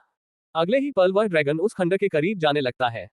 वह ड्रैगन उस खंडहर के काफी करीब पहुंच गया था और वह जमीन से अब बस 2 मीटर ऊपर था, जिस वजह से वहां पर मौजूद सभी लोग उस ड्रैगन को साफ साफ देख पा रहे थे। हालांकि उनमें से एक इंसान जिसने काफी ज्यादा गांजा पी रखा था और वह अभी भी गांजा पी रहा था, वह उस ड्रैगन की तरफ देखता है और हंसते हुए कहता है, अरे लगता है आज मैंने कुछ ज्यादा ही नशा कर लिया। अरे ओ हैंडपंप के जैसे मुंह वाले, देख अभी मेरे को सामने नहीं एक बड़ा सा ड्रैगन दिख रहा है, जिसके ऊपर एक इंसान बैठा हुआ है। देखा आज तेरे भाई ने कितना सॉलिड वाला गांजा पिया है, जिसके एक कश ने ही मुझे ड्रैगन को दिखा दिया। अगर मैंने 3-4 और गांजे फूंक दिए ना तो आज मुझे पक्का भगवान जी दिख जाएंगे, और सब मुझे भगवान दिख जाएंगे ना तो मैं उनसे सिर्फ एक ही विश मांगूंगा, भगवान मुझे आपके साथ बैठकर नी भान पीनी है। देख तेरे भाई का रुतबा कितना तगड़ा हो जाएगा कि मैंने भगवान के साथ बैठकर भान पी, गांजा फूका और चिलम पी, फिर तेरा भाई सिस्टम पार देगा। जय बाबा की। उस नशेड़ी की बात सुन एक और इंसान अपनी नशे में धुत आवाज में उस ड्रैगन की तरफ देखते हुए कहता है, क्या कह रहा है, तुझे भी ड्रैगन दिख रहा है? मतलब तेरा और मेरा माल एकदम कड़क है। मुझे लगता है हम दोनों ने आज सॉलिड वाला माल फूक दिया। भाई अगर यह ड्रैगन असली होता ना, मैं पक्का इसका दारू के साथ लेग पीस टेस्ट करता। ये सब कहते हुए वह दूसरा नशेड़ी इंसान अपनी शर्ट ऊपर कर लेता है और अपने पेट पर हाथ घुमाने लग जाता है। उसे देखकर ऐसा लग रहा था जैसे वह काफी भूखा हो, लेकिन उसे देखकर काफी ज्यादा हंसी भी आ रही थी। वहां पर मौजूद बहुत से लोग उस ड्रैगन को देखकर ऐसी ही बातें कर रहे थे। आरव पूरे 10 मिनट से वहां पर मौजूद सभी लोगों को देख रहा था और उनकी बातें सुन रहा था। उसे उनकी बातें सुनकर हंसी आ रही थी, क्योंकि वह सभी बहुत ज्यादा फनी बातें कर रहे थे। हालांकि आरव को उनकी बातों से ज्यादा उनकी किस्मत पर हंसी आ रही थी, क्योंकि उसे पता था कि वह सभी इस समय जिसे अपना सपना मान रहे हैं और कुछ ही देर में इस सपने के द्वारा ही उनकी मौत होने वाली है। आरव ने पहले ही अपनी दिव्य शक्तियों से उस खंडहर को स्कैन कर लिया था और यह महसूस कर लिया था कि वहां पर कोई भी ताकतवर एक्सपर्ट मौजूद नहीं है। हालांकि आरव ने देखा था खंडहर में बहुत सी जगहों पर ऐसे भी योद्धा थे, जिन्होंने अपने सीने पर लोहे और स्टील के बैच लगा रखे थे, जिनके ऊपर ब्लैक रोब अलायंस का नाम उकेरा गया था, जिससे आरव को ये तो पता चल गया था कि वह सही ठिकाने पर आया है। क्योंकि एक पल के लिए आरव जब यहाँ पर आया और इन सभी बेवड़ों को देखा, तो उसे लगा शायद वह गलत जगह पर आ गया है, लेकिन उनकी जांच करने के बाद आरव को कंफर्म हो गया था कि वह बिल्कुल सही जगह पर आया है। क्या आरव इन सभी को जान से मार देगा? आखिर हरमन को आरव के आने के बारे में कैसे पता चला? आखिर हरमन किसे सूचित करने गया है? कहीं यह आरव को फंसाने की कोई चाल तो नहीं? आखिर अब कौन सा नया रोमांचक मोड़ लेने वाली है, ये कहानी जानने के लिए पढ़ते रहिए the king of hidden empire. CH 195 शेरो शायरी। आरव ने पहले ही अपनी दिव्य शक्तियों से उस खंडहर को स्कैन कर लिया था और यह महसूस कर लिया था कि वहां पर कोई भी ताकतवर एक्सपर्ट मौजूद नहीं है। हालांकि आरव ने देखा था खंडहर में बहुत सी जगहों पर ऐसे भी योद्धा थे, जिन्होंने अपने सीने पर लोहे और स्टील के बैच लगा रखे थे, जिनके ऊपर ब्लैक रोब अलायंस का नाम उकेरा गया था, जिससे आरव को ये तो पता चल गया था कि वह सही ठिकाने पर आया है। क्योंकि एक पल के लिए आरव जब यहाँ पर आया और इन सभी बेवड़ों को देखा, तो उसे लगा शायद वह गलत जगह पर आ गया है, लेकिन उनकी जांच करने के बाद आरव को कंफर्म हो गया था कि वह बिल्कुल सही जगह पर आया है। जब सभी लोग एक ड्रैगन के सपने के बारे में बात कर रहे थे, तभी एक नशेड़ी अपनी आंख मसलते हुए कहता है, अरे आखिर आज सभी एक जैसा ही सपना क्यों देख रहे हैं? मुझे ऐसा क्यों लग रहा है कि यहाँ कुछ गड़बड़ है। अरे भाई लोग, मुझे लग रहा है या ड्रैगन असली है, क्योंकि सभी को एक जैसा सपना नहीं आ सकता। मुझे लगता है यह जरूर हमारी जासूसी करने आया होगा। चलो भाई लोग, इसे अपनी ताकत दिखाओ। अपनी बात कहने के बाद शायद उस नशेड़ी का दिमाग चल गया था। उसने जो गांजा फूंक रखा था, शायद वो उसके दिमाग में चढ़ गया था, इसीलिए वह अगले पल बकेती करते हुए कहता है, 1 2 3 माइक टेस्टिंग। कृपया भेड़िया गैंग के सभी लोग ध्यान दें। आज हमारे जश्न में शामिल होने के लिए एक ड्रैगन और एक अतिथि आए हुए हैं। कृपया इनका भी मनोरंजन कराया जाए। हमारे अतिथि के सामने मैं एक शेर सुनाना चाहूंगा। उस आदमी की बात सुन आरव को ना चाहते हुए भी उस आदमी की बातें इंटरेस्टिंग लग रही थी, इसलिए आरव भी उसकी इस बकलोली में शामिल होते हुए कहता है, इरशाद इरशाद। आरव को इरशाद कहते देखकर वह इंसान अपने चेहरे पर मुस्कान लाते हुए कहता है, अर्ज किया है, जिससे मोहब्बत हो उससे नफरत ना हो, जिससे नफरत हो उससे मोहब्बत ना हो। जिस पर अब उसे उत्साहित करते हुए कहता है, वाह वाह वाह वाह। जिस पर वह इंसान आगे कहता है, जिससे मोहब्बत हो उससे नफरत ना हो, जिससे नफरत हो उससे मोहब्बत ना हो। दुश्मनी का तो ठीक है, लेकिन उससे यार नहीं बनना चाहिए जिससे मोहब्बत ना हो। उस इंसान की शायरी सुनने के बाद वहां पर मौजूद सभी लोग ताली बजाने लगते हैं और बहुत से लोग तो सिटियां मारते हैं। वही आरव के चेहरे पर हल्की मुस्कान आ जाती है और फिर आरव मुस्कुराते हुए कहता है, एक शेर हम भी पेश करते हैं। आरव की बात सुन वह इंसान भी आरव की तरह कहता है, इरशाद इरशाद। उस इंसान की बात सुन आरव हल्का मुस्कुराते हुए कहता है, बदलते देखा है किस्मत को मैंने, बदलते देखा है मौसम को मैंने, बदलते देखा है रोशनी को अंधेरे में मैंने, देखा है दुश्मनों को दोस्ती निभाते हुए, दोस्तों को भी दगाबाजी करते हुए देखा है मैंने। बात जब अपने पर आती है तो मोहब्बत को भी देखा है बेवफाई करते हुए मैंने। आरव की शायरी को सुनने के बाद वह इंसान अपनी आंखों में पानी लाते हुए कहता है, भाई बड़ी गहरी बात बोल दी तूने। उन सभी के साथ बकवास करते हुए आरव को थोड़ा समय हो गया था।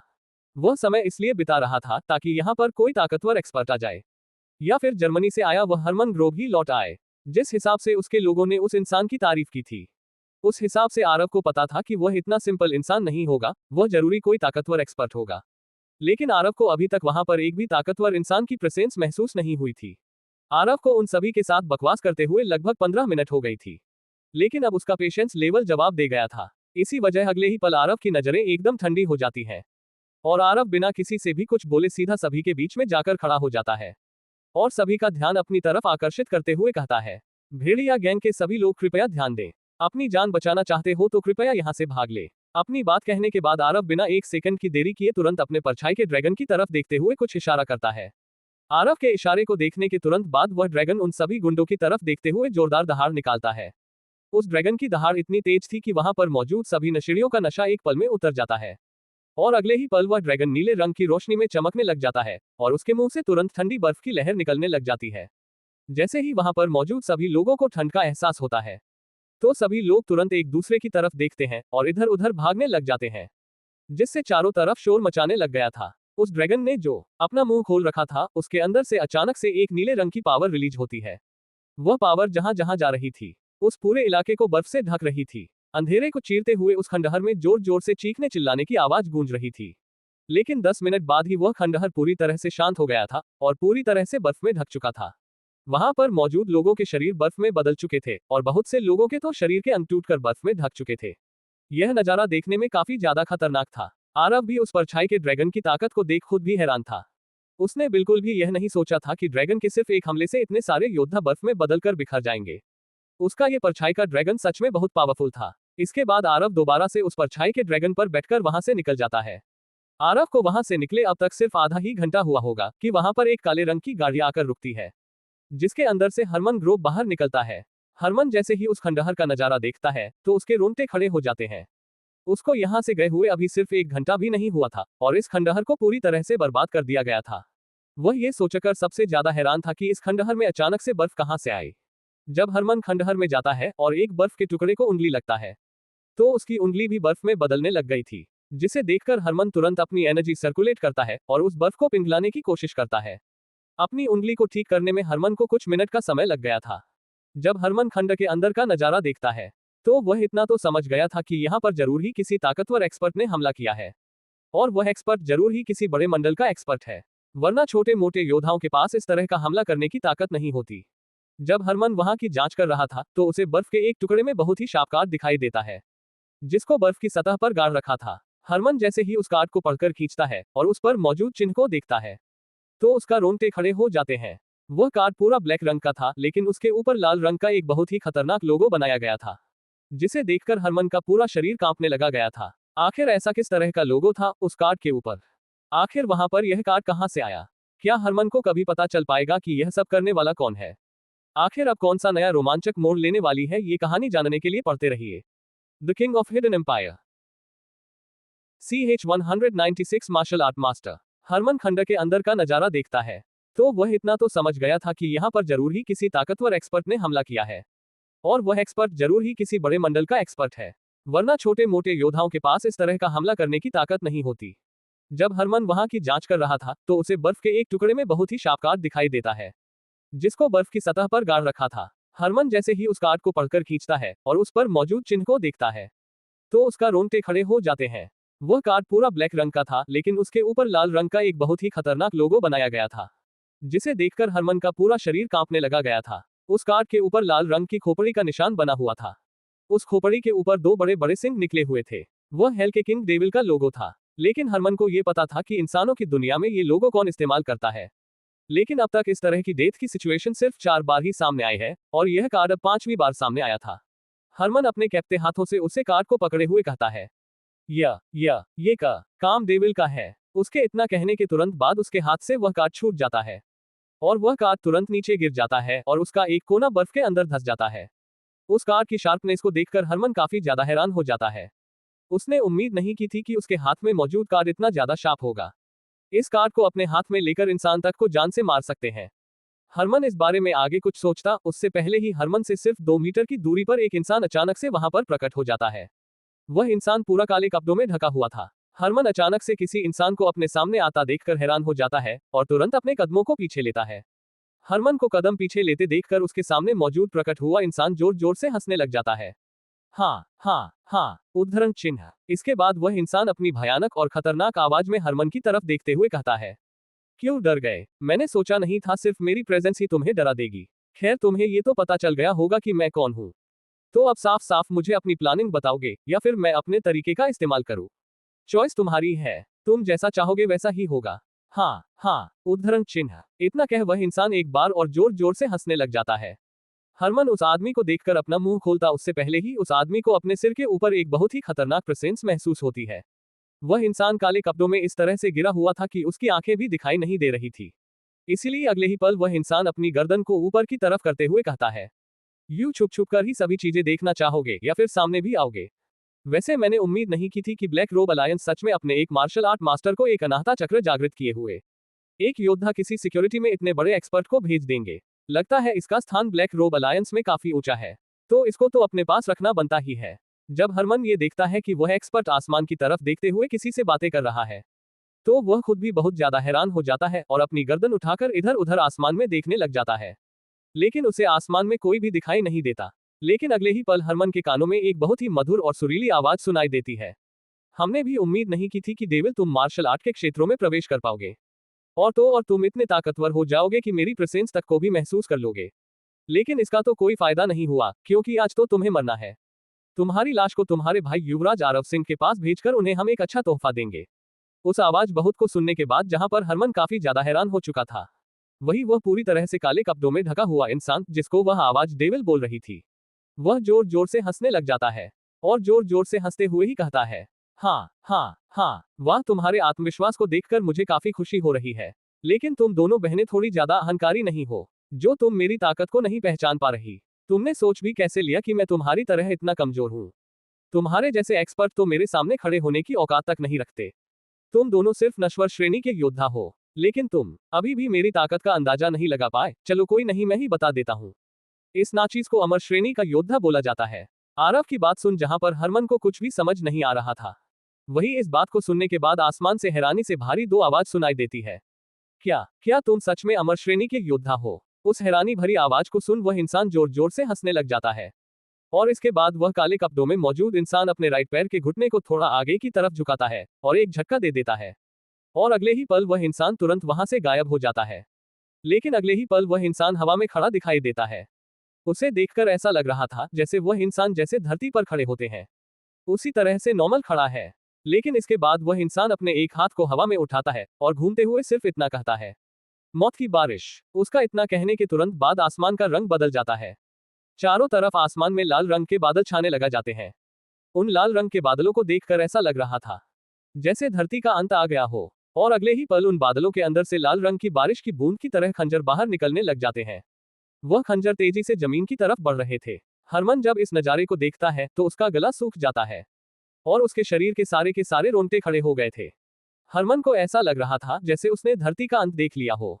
लेकिन वह सभी खंजर हवा में ही एक निश्चित जगह पर जाते हैं और तुरंत गायब हो जाते हैं, और अगले ही पल हवा में लगातार विस्फोट होने की आवाज आने लग जाती है। हरमन जब उन धमाकों की आवाज को सुनता है तो उसके कान काफी जोर से दर्द करने लग जाते हैं। क्लास आसमान से किसी चीज के टूटने की आवाज सुनाई देती है। क्रैक। वह टूटने वाली आवाज कानों में चुभने वाली थी। उस चीज के टूटने के तुरंत बाद आसमान से दो परछाई तेजी से जमीन पर जाकर गिरती है, जिससे वहां पर एक बड़ा धमाका हो जाता है। Boom boom. उन दो परछाइयां के नीचे गिरने के बाद चारों तरफ धूल के गुब्बार हवा में उड़ने लग जाते हैं। उस खंडहर में चारों तरफ धूल उड़ रही थी, जिस वजह से वहां पर कुछ भी देखना मुश्किल हो गया था। जब ये सब हो रहा था तब उस इंसान का शरीर भी अचानक से हवा में से गायब हो जाता है। जब वहां पर धूल का गुब्बार हटता है तो उसे पूरे खंडहर में कोई भी दिखाई नहीं देता। बस उस खंडहर में एक जगह पर दो बड़े गड्ढे दिखाई दे रहे थे, जिनकी गहराई लगभग 5-5 मीटर की थी। वही इस तरफ मिलिट्री हॉस्पिटल में अब अपनी रिलैक्सिंग चेयर पर आराम से बैठा हुआ था। उसे देखकर ऐसा बिल्कुल भी नहीं लग रहा था कि उसे किसी भी तरह की कोई भी टेंशन है। इसके बाद आरव खड़ा होता है और अलमारी को खोलते हुए उसके अंदर से एक रेड वाइन की बोतल बाहर निकालता है, और उसके बाद टेबल पर से एक गिलास उठाता है और दोबारा अपने रिलैक्सिंग चेयर पर आकर बैठ जाता है। चेयर पर बैठने के बाद आरव बोतल का ढक्कन खोलता है और गिलास में उस रेड वाइन को डालकर उसे हिलाने लग जाता है। थोड़ी देर के बाद आरव उस रेड वाइन की एक घुट लेता है और फिर अपनी नजरें उठाकर सामने की तरफ देखता है और अपने चेहरे पर हल्की स्माइल लाते हुए कहता है, हम हरमन ग्रोव ब्लैक रोब अलायंस के जनरल का नाजायज बेटा। तुम्हारी अलायंस में तो बहुत सी आंतरिक मतभेद हैं, और तुम दोनों रोलेना और लुआना तुम्हारी अलायंस के वाइस प्रेसिडेंट की रखेल।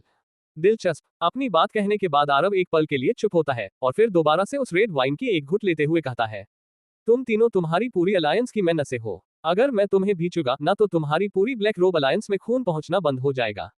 तुम तीनों अब मेरे लिए इस खेल के वह मोहरे हो जो मुझे ये खेल जिताएगा। आरव की बात सुनने के बाद हरमन अपनी गर्दन ऊपर उठाता है और आरव की आंखों में देखते हुए कहता है, युवराज आरव सिंह, आप हमसे इस तरह से बातें नहीं कर सकते। अगर आपका वह भाई डेविल नहीं होता तो हम आपके कब्जे में कभी भी नहीं आते। आप अपने भाई के दम पर कुछ ज्यादा ही नहीं उछल रहे हैं। आपको पता होना चाहिए कि आप अपने भाई के बिना कुछ भी नहीं है। हरमन की इस बात को सुनने के बाद आरव के चेहरे पर ना चाहते हुए भी एक मुस्कान आ जाती है। इसके बाद आरव एक घूंट में पूरी रेड वाइन को पी जाता है और फिर गिलास को टेबल पर रखते हुए हरमन की आंखों में देखते हुए कहता है, मिस्टर हरमन, वैसे मैं किसी को एक्सप्लेन करता तो नहीं हूँ, लेकिन आपकी बात सुनकर मुझे ऐसा लग रहा है जैसे मुझे आपको एक बहुत ही खास जानकारी देनी चाह छोटी ई तो सुनने के लिए तैयार हैं आप। अपनी बात कहने के बाद आरव दोबारा से गिलास के अंदर रेड वाइन डालने लग जाता है। वहीं आरव की बात सुनने के बाद हरमन आरव को तिरस्कार भरी नजरों से देखता है, लेकिन आरव की बात सुनने रोलेना और लुआना अपनी गर्दन उठाकर आरव के चेहरे को देखती है। आरव ने अभी अभी जो कहा उसे सुनने के बाद दोनों आरव को उत्सुकता से देख रही थी।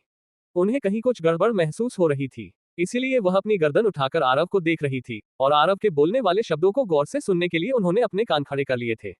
वही आरव के चेहरे पर अचानक से एक मुस्कान आ जाती है और आरव मुस्कुराते हुए ही कहता है, तुम्हें लगता है तुम्हें यहाँ पर लाने वाला मेरा भाई डेविल है, लेकिन ये सरासर झूठ है।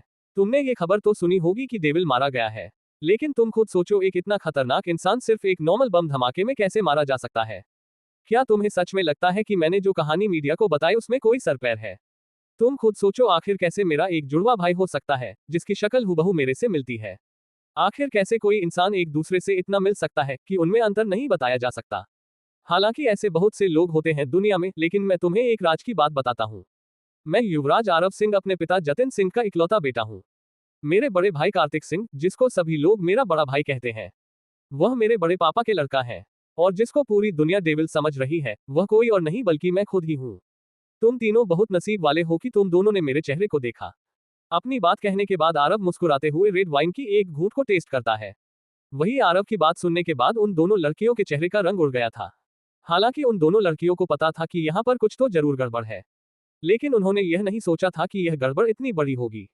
वही हरमन आरव की बात सुन गुस्से में बौखला गया था, इसीलिए वह आरव की तरफ देखता है और गुस्से में चिल्लाते हुए कहता है, तुम घटिया इंसान, अपना मुंह बंद रखो। तुम कैसे हमें अपनी मनगढ़ंत कहानी सुना सकते हो? अगर तुम सच में डेविल हो तो कोई सबूत दो। हरमन का अभी इतना कहना ही हुआ था कि अगले ही पल हरमन के चेहरे पर एक जोरदार थप्पड़ रसीद कर दिया जाता है। थप्पड़ मारने वाला कोई और नहीं बल्कि आरव था। आरव ने हरमन को इतनी तेज से थप्पड़ मारा था कि हरमन अगले ही पल बेहोश हो गया था। उसका गाल सूजकर एकदम टमाटर की तरह लाल हो गया था और आरव के थप्पड़ से उसके मुंह से खून भी निकलने लग गया था और उसकी गाल की त्वचा भी फट गई थी। आरव की ताकत को देखकर उन दोनों लड़कियों के मुंह ऐसे बंद हो जाते हैं जैसे किसी ने फेविकोल से उनके मुंह को चिपका दिया हो। हरमन को बेहोश होता देखकर आरव अपनी झूठी वाइन को हरमन के गाल के ऊपर गिरा देता है।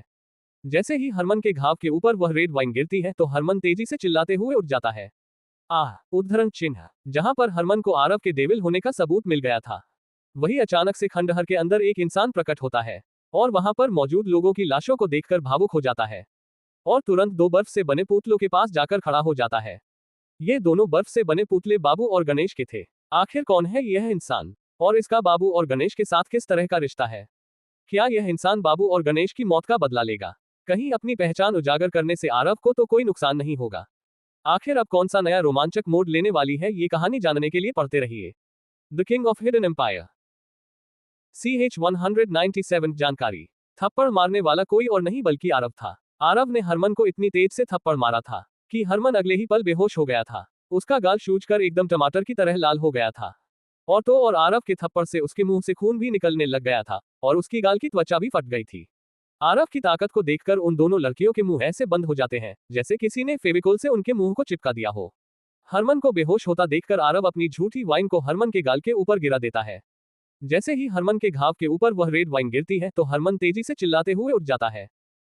उद्धरण चिन्ह, जहां पर हरमन को आरव के डेविल होने का सबूत मिल गया था, वही अचानक से खंडहर के अंदर एक इंसान प्रकट होता है और वहां पर मौजूद लोगों की लाशों को देखकर भावुक हो जाता है और तुरंत दो बर्फ से बने पुतलों के पास जाकर खड़ा हो जाता है। ये दोनों बर्फ से बने पुतले बाबू और गणेश के थे। बाबू और गणेश को देखते हुए वह इंसान मायूस होते हुए लेकिन अपनी गंभीर आवाज में कहता है, बाबू गणेश, आखिर यह किसने किया? सोचा था अचानक से आकर तुम दोनों को सरप्राइज दूंगा, लेकिन यहाँ पर आकर तो मुझे ही इस दुनिया का सबसे गंदा सरप्राइज मिल गया। लेकिन तुम दोनों चिंता मत करो, तुम्हारा ये भाई मानिक तुम दोनों की मौत का बदला लेगा। इस इंसान का नाम मानिक था और यह बाबू और गणेश का बड़ा भाई था। बाबू और गणेश की भेड़िया गैंग इस इलाके में इतनी मजबूत इसीलिए मानी जाती थी क्योंकि इनके पीछे मानिक का हाथ था। मानिक अंडरवर्ल्ड की दुनिया से जुड़ा हुआ एक बहुत ही खतरनाक योद्धा था। ऐसा माना जाता है कि मानिक के नाम से ही पंजाब का अंडरवर्ल्ड हिल जाता है। मानिक की उम्र 35 वर्ष के आसपास की थी और अपने इस छोटी सी उम्र में ही मानिक ने पंजाब में अपना एक बहुत बड़ा रुतबा स्थापित कर रखा था। पंजाब के बहुत से लोग तो मानिक को अपना गॉडफादर तक भी मानते थे। आखिर अब देखना यह है कि मानिक आरव की जिंदगी में किस तरह की उथल पुथल लाएगा। वही आरव के कमरे में हरमन जोर जोर से चीख और चिल्ला रहा था। उसका पूरा चेहरा वाइन से भीग चुका था। इस समय हरमन के दोनों गाल काफी ज्यादा सूज चुके थे। हरमन के दोनों गालों की त्वचा जगह जगह से फटी हुई थी और उनसे खून निकल रहा था। लेकिन वह खून वाइन के साथ मिलकर बहुत पतला हो गया था और वह लगातार टपक रहा था। इस समय आरव के पास मौजूद टेबल पर 4 रेड वाइन की बोतल रखी थी, जो पूरी तरह से खाली थी। उसे देखकर साफ पता चल रहा था कि आरव ने वह रेड वाइन पीने की जगह हरमन के चेहरे पर डाली है। वो दोनों लड़की आरव की बेरहमी को देखकर काफी ज्यादा डर गई थी। उन्हें विश्वास नहीं हो रहा था कि कोई इंसान इतना ज्यादा क्रूर भी हो सकता है। लेकिन उन दोनों को कौन बताए? शायद उन्होंने अभी तक आरव की बेरहमी देखी ही नहीं है। अगर उन्हें पता चल जाए कि आरव कितनी बेरहमी से लोगों की जान लेता है, तो शायद वह आरव की बेरहमी के बारे में सुनकर ही खुद अपने प्राण त्याग दे। भले ही वह दोनों लड़की काफी ज्यादा पावरफुल थी और वह मार्शल आर्ट मास्टर थी, लेकिन शायद उन्होंने अपने जीवन में इस तरह का बेरहम इंसान नहीं देखा था। लेकिन आज तक किसी को नहीं पता था कि आरव इतना ज्यादा बेरहम क्यों है। और इस सवाल का जवाब सिर्फ एक इंसान जानता था और वह खुद आरव है। हरमन के साथ काफी देर तक ये खेल खेलने के बाद आरव बोतल को टेबल पर रखता है और हरमन के जबड़े को पकड़ते हुए अपने करीब खींचता है। इसके बाद आरव अपनी बेरहमी भरी आवाज में हरमन से कहता है, मेरी एक बात कान खोलकर सुन लो। मुझे वह लोग बिल्कुल भी पसंद नहीं है जो मुझसे ताकतवर नहीं होते हुए भी मुझसे ऊंची आवाज में बात करते हैं। इसलिए मेरी इस बात को गांठ बांध लो, जब तक तुम यहाँ हो मुझसे सिर्फ आप कहकर बात करना, वरना तुम्हें वह मौत दूंगा जो तुमने कभी सपने में भी नहीं सोची होगी। आरव की बात सुन हरमन के रोंगटे खड़े हो जाते हैं। वह आरव की बातों में छुपे प्रेशर को महसूस कर पा रहा था। शायद उन्हें पता नहीं था कि आरव एक अग्नि मंडल के एक्सपर्ट के साथ साथ एक नाग वंश का नाग राजा भी है, जिस वजह से वह अपने से भी ऊंचे मंडल के एक्सपर्ट के साथ भी डील करने की ताकत रखता है। इसके बाद आरव एक झटका देकर हरमन को जमीन पर गिरा देता है और उन दोनों लड़कियों की तरफ देखते हुए अपनी आंखों में जानलेवा चमक ले आता है और उनकी तरफ देखते हुए कहता है, तुम दोनों काफी ज्यादा ताकतवर हो और मुझे लगता है कि तुम दोनों ब्लैक रॉब अलायंस के बारे में बहुत कुछ जानती होगी सब। इसलिए मुझे ये बताओ, आखिर तुम्हारी अलायंस में सबसे ज्यादा ताकतवर एक्सपर्ट किस लेवल का है? आरव की आंख ओह में जानलेवा चमक देखकर उन दोनों लड़कियों के शरीर में सिहरन दौड़ जाती है और आरव की बात सुनने के बाद तो वह दोनों काफी ज्यादा डर जाती है। वह दोनों इस समय इतनी ज्यादा डर चुकी थी कि आरव के सवाल पूछने के बाद भी काफी देर तक चुप रहती है। जब आरव देखता है कि वह दोनों उसके सवाल का कोई जवाब नहीं दे रही, तो उसकी आंखों में मौजूद जानलेवा चमक और ज्यादा मजबूत हो जाती है। इस समय आरव की आंखें गुस्से में एकदम लाल हो चुकी थी। उसकी गुस्से में लाल आंखें किसी शैतान की आंखों की तरह लग रही थी। इसके बाद आरव आगे की तरफ झुकता है और उन दोनों लड़कियों में से एक लड़की की गर्दन को पकड़ लेता है। आरव ने उन दोनों लड़कियों में से रोलेना नाम की लड़की की गर्दन को पकड़ रखा था। आरव उस लड़की की गर्दन को पकड़कर उसके चेहरे को अपने से सिर्फ 5 इंच की दूरी पर लाकर रोक देता है। इसके बाद आरव उस लड़की की आंखों में देखते हुए गुस्से में अपने दांत पीस लेता है और बड़ी ही धीमी आवाज में कहता है, मैंने एक सवाल पूछा था, उसका जवाब क्यों नहीं दे रही हो तुम? शायद तुम्हें लग रहा है कि तुम लड़की हो तो मैं तुम्हें छोड़ दूंगा, लेकिन नहीं, डेविल की अदालत में लड़की या फिर लड़के में कोई फर्क नहीं होता। इस अदालत में जज भी मैं हूँ, वकील भी मैं हूँ और सजा देने वाला भी मैं हूँ। इसीलिए जल्दी से अपना मुंह खोलो, वरना तुम्हारा वो हाल करूंगा कि तुम मौत की भीख मांगोगी। अपनी बात कहने के बाद आरव उस लड़की की गर्दन पर अपनी पकड़ और मजबूत करने लग जाता है, जिस वजह से उस लड़की को अपनी गर्दन में बहुत ज्यादा दर्द हो रहा था। उन दोनों लड़कियों में से आज तक किसी ने भी उनसे ऊंची आवाज में बात तक नहीं की थी और वही आरव उन्हें धमकी दे रहा था, वह भी गर्दन पकड़कर। लेकिन आरव की आंखों में मौजूद जानलेवा चमक और बेरहमी देखकर वह दोनों लड़की काफी ज्यादा सहम गई थी। उन दोनों लड़कियों को इतना तो पता था कि इस समय आरव जो कह रहा है वह कर भी सकता है। उन्होंने अभी थोड़ी देर पहले ही देखा था कि आरव ने हरमन का क्या हाल किया था। इसीलिए उनमें से कोई भी आरव के गुस्से को और ज्यादा हवा नहीं देना चाहता था।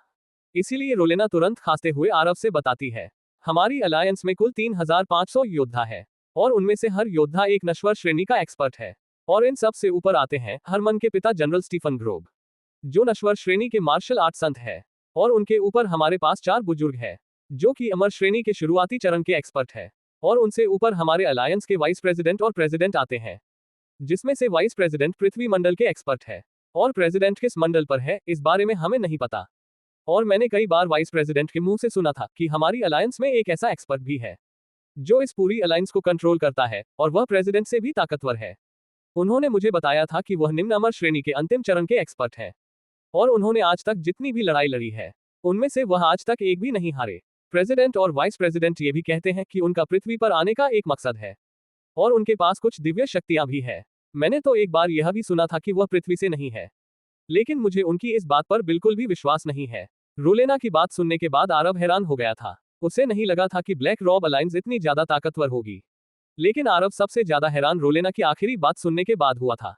जहां पर रोलेना को इस पर विश्वास नहीं था, वहीं आरव का चेहरा अजीब हो गया था। आरव को इस अलायंस की वाइस प्रेसिडेंट और प्रेसिडेंट से कोई खतरा नहीं था। बस आरव अब उस रहस्यमयी इंसान के बारे में सोच रहा था, जो इंसान प्रेसिडेंट से भी ज्यादा ताकतवर है। आरव का दिमाग इस समय एक अलग ही कंडीशन के बारे में सोच रहा था। आरव सोच रहा था, अगर ये लड़की जो बात बता रही है वह सच है, तो मुझे लगता है कि वह एक्सपर्ट जरूर ही किसी नाग वंश से जुड़ा हुआ है, या फिर पृथ्वी ग्रह से बाहरी ताकतों से। ये सब सोचने के बाद आरव की आंखें सिकुड़ जाती है। जैसे ही आरव इस बारे में और ज्यादा गहराई से सोचने वाला होता है, तभी आरव का फोन बजने लग जाता है। आरव तुरंत अपना फोन निकाल कर देखता है, तो उस पर चंद्रशेखर अहलूवालिया का फोन था। आरव तुरंत कॉल उठाते हुए पूछता है, क्या हुआ? आरव की टोन सुनकर चंद्रशेखर अहलूवालिया को पता चल गया था कि आरव गुस्से में है। लेकिन फिर भी चंद्रशेखर अहलूवालिया अपनी आवाज में गंभीरता के साथ आरव को कहता है, आरव, अगर तुम पंजाब आ गए हो तो मैं छोटे उम्हें बताना चाहता हूँ कि काली गुफा विद्यापीठ पंजाब में अब दोबारा से एक्टिव हो रहा है। उनके बहुत से एक्सपर्ट पंजाब की छोटी मोटी गैंग को अपने कब्जे में ले रहे हैं।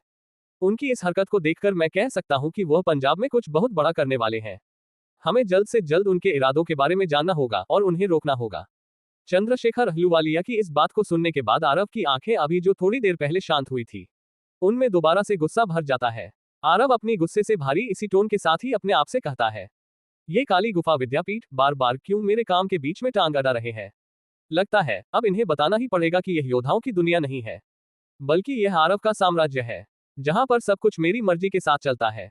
और तो और मुझे काली गुफा विद्यापीठ के महान महागुरु सुक्रांत के बारे में भी नहीं पता चल रहा कि उन्हें किसने किडनैप किया है, और इस समय काली गुफा विद्यापीठ किसके कंट्रोल में है।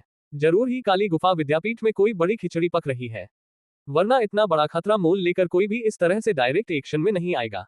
लेकिन इस काली गुफा विद्यापीठ का तो इलाज करना ही पड़ेगा। फोन पर अभी भी चंद्रशेखर अहलूवालिया थे, और भले ही आरव ने यह बात उन्हें नहीं कही थी, लेकिन वह आरव के इरादों को अच्छे से समझ गए थे। वह समझ गए थे कि अब काली गुफा विद्यापीठ के सामने बहुत बड़ा खतरा खड़ा हो चुका है, और वह खतरा एक ऐसा पहाड़ है जिसको हिलाना लगभग नामुमकिन है। आखिर क्या मानिक अपने दोनों भाइयों की मौत का बदला आरव से ले पाएगा? क्या वह रहस्यमयी व्यक्ति सच में किसी नागवंश से संबंधित है? आखिर ऐसा कौन होगा जिसने काली गुफा विद्यापीठ के महान महागुरु सुक्रांत को किडनैप किया है? आखिर अब कौन सा नया रोमांचक मोड़ लेने वाली है, ये कहानी जानने के लिए पढ़ते रहिए the king of hidden empire. CH-198 मुझे फंसाया जा रहा है। ये काली गुफा विद्यापीठ बार बार क्यों मेरे काम के बीच में टांग अड़ा रही है? लगता है अब इन्हें बताना ही पड़ेगा कि यह योद्धाओं की दुनिया नहीं है, बल्कि यह आरव का साम्राज्य है, जहां पर सब कुछ मेरी मर्जी के साथ चलता है। और तो और मुझे काली गुफा विद्यापीठ के महान महागुरु सुक्रांत के बारे में भी नहीं पता चल रहा कि उन्हें किसने किडनैप किया है, और इस समय काली गुफा विद्यापीठ किसके कंट्रोल में है। जरूर ही काली गुफा विद्यापीठ में कोई बड़ी खिचड़ी पक रही है, वरना इतना बड़ा खतरा मोल लेकर कोई भी इस तरह से डायरेक्ट एक्शन में नहीं आएगा। लेकिन इस काली गुफा विद्यापीठ का तो इलाज करना ही पड़ेगा। फोन पर अभी भी चंद्रशेखर अहलूवालिया थे, और भले ही आरव ने यह बात उन्हें नहीं कही थी, लेकिन वह आरव के इरादों को अच्छे से समझ गए थे। वह समझ गए थे कि अब काली गुफा विद्यापीठ के सामने एक बहुत बड़ा खतरा खड़ा हो चुका है, और वह खतरा एक ऐसा पहाड़ है जिसको हिलाना लगभग नामुमकिन है। अपने आप से यह कहने के बाद आरव थोड़ी देर के लिए कुछ सोचता है, और उसके बाद चंद्रशेखर अहलूवालिया को ऑर्डर देते हुए कहता है, आप एक काम कीजिए, अपने किसी खास आदमी को एक गैंग के अंदर शामिल करवा दो, लेकिन किसी को भी इसकी कानो कान खबर नहीं होनी चाहिए। और जब काली गुफा विद्यापीठ उस गैंग को भी अपने कब्जे में ले लेंगी, तो उससे कांटेक्ट में रहना और उससे ये कह देना कि जितना हो सके उतनी कम बातें करना, लेकिन सारी इन्फॉर्मेशन आपके पास टाइम टू टाइम आती रहनी चाहिए। आरव की बात सुनने के बाद चंद्रशेखर अहलूवालिया आरव को जवाब देते हुए कहते हैं, ये ठीक रहेगा, मैं अभी आपकी इस प्लान को फॉलो करता हूँ। इतना कह चंद्रशेखर अहलूवालिया कॉल कट कर देते हैं। इसके बाद आरव रिलैक्सिंग चेयर पर अपनी कमर लगा लेता है और कुछ सोचने लग जाता है, और उसके सामने अभी भी वह तीनों घुटनों के बल जमीन पर गिरे हुए थे। थोड़ी ही देर में सूर्य निकलने वाला था। आरव को पता था कि वह ज्यादा देर तक इन तीनों को अपने इस कमरे में नहीं रख सकता, वरना अगर सुबह हो गई और कोई ऑफिसर इन्हें यहाँ पर देख लेगा, तो जरूर यह बात खड़ी हो सकती है, फिर भले ही आरव एक बिलियनर ही क्यों ना हो। कुछ सोचने के बाद आरव उन तीनों को लेकर बालकनी में जाता है, और ड्रैगन की परछाई तकनीक का इस्तेमाल करके उस ड्रैगन पर तीनों को बैठाकर खुद भी वहां से पूरी रफ्तार में बादलों में कहीं गायब हो जाता है। सुबह होने के बाद जैसे ही एक सोल्जर आरव के दरवाजे को खटखटाता है, तो उसे अंदर से कोई भी प्रतिक्रिया महसूस नहीं होती, इसलिए वह 2-3 बार और दरवाजे को खटखटाता है। लेकिन जब दरवाजा नहीं खोला जाता, तो वह गार्ड एक गहरी सांस लेता है, और ना चाहते हुए भी मास्टर की से आरव के कमरे के दरवाजे को खोल देता है। वह जैसे कमरे के अंदर जाता है तो उसे बिस्तर पर आरव आराम से सोता हुआ दिखाई देता है। वह आरव को डिस्टर्ब नहीं करना चाहता था, इसलिए वह डोर को दोबारा बंद करके निकल जाता है। उस सोल्जर के जाने के तुरंत बाद आरव अपने बिस्तर से खड़ा हो जाता है और एक गहरी सांस छोड़ते हुए कहता है, शुक्र है बार बार बच गया, वरना वह सोल्जर 5 मिनट पहले आ जाता तो पूरे मिलिट्री बेस में एक हंगामा खड़ा हो जाता। अपने आप से इतना कहने के बाद आरव अपनी गर्दन चटकाते हुए दोबारा से अपने बिस्तर पर लेटकर सो जाता है। पूरी रात भर जागने की वजह से आरव को काफी ज्यादा नींद आ रही थी, इसीलिए वह सो गया था। दोपहर के 2 बजे आरव अपने कमरे से नहा धोकर बाहर निकलता है। आरव को अब कमरे से बाहर निकलता देखकर सभी सोल्जर आरव को अजीब तरह से देख रहे थे, क्योंकि उनका मानना था कि सुबह हमेशा जल्दी उठना चाहिए और इंसान को हमेशा डिसिप्लिन में रहना चाहिए। एक सोल्जर कितना ज्यादा डिसिप्लिन में रहता है, इसके बारे में सभी लोगों को अच्छे से पता होता है, लेकिन उनमें से कोई भी आरव से कुछ नहीं कहता, बस अपने काम से काम रखते हैं। थोड़ी देर बाद आरव दोबारा से कमांडर ललित के साथ मिलिट्री हॉस्पिटल से मिलिट्री प्रोटेक्शन के साथ निकल जाता है। वह तुरंत अमृतसर में बने अपने सिंह परिवार के विला में जाकर रुकता है। कमांडर ललित का काफिला जैसे ही विला में एंटर होता है तो कमांडर ललित विला की सिक्योरिटी को देखकर हैरान थे। वहां पर इस समय पूरे विला को सिक्योरिटी देने के लिए सिंह परिवार के 100 से ज्यादा गार्ड मौजूद थे। उनके रहते विला में एक मक्खी तक भी नहीं आ सकती थी। कमांडर ललित को छोड़कर किसी भी कमांडो को आरव के साथ विला के अंदर जाने की परमिशन नहीं थी। कमांडर ललित और आरव जैसे ही विला के अंदर मुख्य हॉल में आते हैं तो कमांडर ललित हॉल को देखकर हैरान हो चुका था। कमांडर ललित के हैरान होने की वजह हॉल की सुंदरता नहीं, बल्कि हॉल में मौजूद 3 लोगों के शरीर थे जो बेशुद्ध अवस्था में जमीन पर गिरे हुए थे। उनमें से 2 लड़की थी और 1 लड़का था। इसके बाद आरव तुरंत उन तीनों के सामने मौजूद बड़ी सी कुर्सी पर जाकर बैठ जाता है और फिर टेबल के ऊपर से पानी से भर जग उठाता है और तीनों के ऊपर डाल देता है। जैसे ही उन तीनों के ऊपर पानी गिराया जाता है वह तीनों तुरंत खड़े हो जाते हैं, लेकिन जैसे ही वह अपने सामने आरव को बैठा देखते हैं तो वह दोबारा से बेहोश होने की कगार पर पहुंच जाते हैं। आरव उन तीनों को देखते हुए हल्की स्माइल पास करता है, लेकिन उन तीनों को आरव की स्माइल किसी डेविल की स्माइल से कम नहीं लग रही थी। वह तीनों आरव को देख रहे थे। आरव उन तीनों की तरफ देखते हुए कहता है, तैयार हो जाओ, थोड़ी देर में हम जर्मनी के लिए निकल रहे हैं। इसके बाद आरव कमांडर ललित की तरफ देखते हुए कहता है, कमांडर ललित शुक्रिया मेरे प्रोटेक्शन करने के लिए। अगर कभी कोई मदद की जरूरत पड़े तो जरूर याद करिएगा। कमांडर ललित को ये तो नहीं पता था कि यह तीनों कौन है और आरव ने इन तीनों को कहां से पढ़ा, लेकिन आरव की जर्मनी जाने की बात सुन कमांडर ललित इतना समझ गया था कि अब जर्मनी में भूकंप आने वाला है। कमांडर ललित आरव से कुछ देर बात करता है और फिर वहां से चला जाता है। आरव जैसे ही उन तीनों को लेकर जर्मनी जाने वाला होता है तो उसको अचानक से एक ऐसे इंसान का कॉल आता है जिसकी उसने इस समय कॉल आने की उम्मीद नहीं की थी। आरव को कॉल करने वाला बाघ वंश का दीक्षित था। आरव ने डिस्ट्रिक्ट किंग की प्रतियोगिता के बाद दीक्षित को कहीं पर भी नहीं देखा था, इसीलिए आरव दीक्षित को लगभग भूल गया था। लेकिन दीक्षित का कॉल देखकर आरव खुद भी सरप्राइज हो गया था। आरव तुरंत कॉल पिक करते हुए कहता है, कई दिनों बाद याद किया टाइगर किंग, ओके क्या मुसीबत आन पड़ी जो आपको इस बंदे की याद आई। आरव की बात सुनने के बाद फोन के दूसरी तरफ से दीक्षित गंभीर आवाज में कहता है, दिल्ली के बेताज बादशाह, क्या आप अपनी कुंडली में सिर्फ मौत का पैगाम लेकर आए हुए हैं? मैं तो बस आपसे सिर्फ ये पूछना चाहता हूं कि आपने काली गुफा विद्यापीठ के लोगों को अपने कब्जे में क्यों किया हुआ है? हमारे बाघ वंश के टाइगर किंग आपकी इस हरकत से काफी ज्यादा गुस्सा है। वह तो शुक्र है मेरा आपके साथ कुछ संबंध था, तो मैंने सोचा क्यों ना आपसे डायरेक्ट ही पूछ लिया जाए कि आप ऐसा क्यों कर रहे हैं। दीक्षित की बात सुनने के बाद आरव खुद हैरान हो जाता है और दीक्षित सर तुरंत कहता है, यह क्या बकवास कर रहे हो मिस्टर दीक्षित, मेरा काली गुफा विद्यापीठ के लोगों के साथ किसी भी तरह का इन्वॉल्वमेंट नहीं है। वो तो शुक्र है आपने मुझसे ही आगे से यह बात पूछ ली। वैसे मैं आपको बता देना चाहता हूं कि मेरा काली गुफा विद्यापीठ पर किसी भी तरह का कोई भी कंट्रोल नहीं है, बल्कि जब से काली गुफा विद्यापीठ के महान महागुरु सुक्रांत को किसी ने किडनैप किया है तभी से काली गुफा विद्यापीठ को कोई और कंट्रोल कर रहा है, और वह इंसान खुद मेरे काम के बीच में भी बार बार टांग अड़ा रहा है। मैं खुद उनसे निपटने वाला हूं, तो मैं काली गुफा विद्यापीठ का समर्थन क्यों करूंगा? वैसे मुझे ये बात समझ में नहीं आ रही कि आपके बाघ वंश के टाइगर किंग काली गुफा विद्यापीठ से क्यों नाराज हो गए हैं। आरव की इस बात को सुन दीक्षित भी हैरान हो गया था और वह आरव से हैरानी में पूछता है, आपके कहने का मतलब है कि काली गुफा विद्यापीठ आपके लिए काम नहीं करती? मतलब जिन लोगों ने हमारे वंश पर हमला करवाया वह आपसे संबंधित नहीं है? इसका मतलब यहाँ पर जरूर तो कोई गहरी साजिश चल रही है। इस समय आप कहाँ हैं? मैं आपसे मिलना चाहूंगा। दीक्षित की बात सुन जतिन हैरान हो जाता है और हैरानी में कहता है, तुम्हारे वंश पर हमला? मतलब यह मामला और पेचीदा होता जा रहा है। जरूर मेरे खिलाफ कोई गहरी साजिश रच रहा है। आपके वंश पर हमला करके मुझे फंसाया जा रहा है। वैसे मैं भी आपसे मिलना चाहता हूँ, लेकिन इस समय मैं जर्मनी जा रहा हूँ। मुझे वहां का भी कोई मैटर सॉल्व करना है। आरव की बात सुन दीक्षित गहरी सांस छोड़ते हुए गंभीरता से आरव को कहता है, आप जर्मनी शायद ब्लैक रोब अलायंस की वजह से जा रहे हैं। मैं आपको एक फ्री की एडवाइस देता हूं, बेहतर रहेगा कि आप जर्मनी इस समय न जाए। जर्मनी के हालात इस समय काफी ज्यादा नाजुक है। जर्मनी की दो बड़ी गिल्ड नाइट फील्ड और नाइट क्लाउड के बीच आंतरिक लड़ाई चल रही है। सुनने में आया है इन दोनों गिल्ड के बीच की लड़ाई ग्रैंड मास्टर विभानंद है। किसी ने ग्रैंड मास्टर विभानंद को जान से मार डाला है। Grand master Vibhanand night cloud guild के एक वरिष्ठ थे और जब उनकी मौत की इन्वेस्टिगेशन की गई तो इसमें सबूत नाइट फील्ड गिल्ड को दोषी ठहरा रहे थे। लेकिन नाइट फील्ड गिल्ड का कहना है कि उनका ग्रैंड मास्टर विभानंद की मौत से कोई लेना देना नहीं है, जिस वजह से उन दोनों गिल्ड के बीच में आपसी रंजिश बनी हुई है। आरव दीक्षित के मुंह से जैसे ही यह बात सुनता है तो वह और ज्यादा हैरान हो जाता है। जहां पर बाघ वंश पर हमला करके उसे फंसाया जा रहा था, वहीं जर्मनी में कोई ग्रैंड मास्टर विभानंद को जान से मारकर नाइट क्लाउड गिल्ड को फंसा रहा था।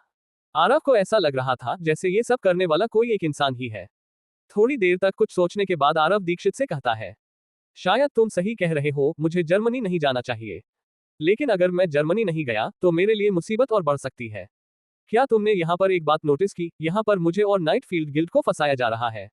तुम खुद ही सोचो, अगर नाइट फील्ड गिल्ड के पास इतनी ताकत होती कि वह ग्रैंड मास्टर विभानंद को जान से मार सके तो वह अब तक उन्हें जिंदा क्यों रहने देते। जरूर यहाँ पर मेरी तरह नाइट फील्ड गिल्ड को कोई फंसा रहा है और मुझे ऐसा लगता है इस मामले में तुम्हारे बाघ वंश और मुझको ना चाहते हुए भी घसीटा जाएगा। इसलिए अपने टाइगर किंग से बात करके मेरे साथ जर्मनी चलो। मेरे दिमाग में कुछ चल रहा है, वहां पर जाने के बाद ही मैं तुम्हें सब कुछ बताऊंगा। 20 मिनट में मैं यहां से टेक ऑफ कर जाऊंगा और जर्मनी की कैपिटल बर्लिन के इंटरनेशनल एयरपोर्ट ब्रांडनबर्ग पे मिलता हूं। तुम भी जल्द से जल्द वहां पहुंचो। इतना कहने के बाद आरव कॉल रख देता है। आखिर कौन हो सकता है आरव को फंसाने वाला? क्या आरव जैसा सोच रहा है वैसा ही जर्मनी की नाइट फील्ड और नाइट क्लाउड गिल्ड के बीच में हो रहा है? आखिर इस मास्टरमाइंड के पीछे कौन हो सकता है? आखिर अब कौन सा नया रोमांचक मोड़ लेने वाली है, ये कहानी जानने के लिए पढ़ते रहिए the king of hidden empire. CH-199 tiger gang. शायद तुम सही कह रहे हो, मुझे जर्मनी नहीं जाना चाहिए। लेकिन अगर मैं जर्मनी नहीं गया तो मेरे लिए मुसीबत और बढ़ सकती है। क्या तुमने यहाँ पर एक बात नोटिस की, यहाँ पर मुझे और नाइट फील्ड गिल्ड को फंसाया जा रहा है।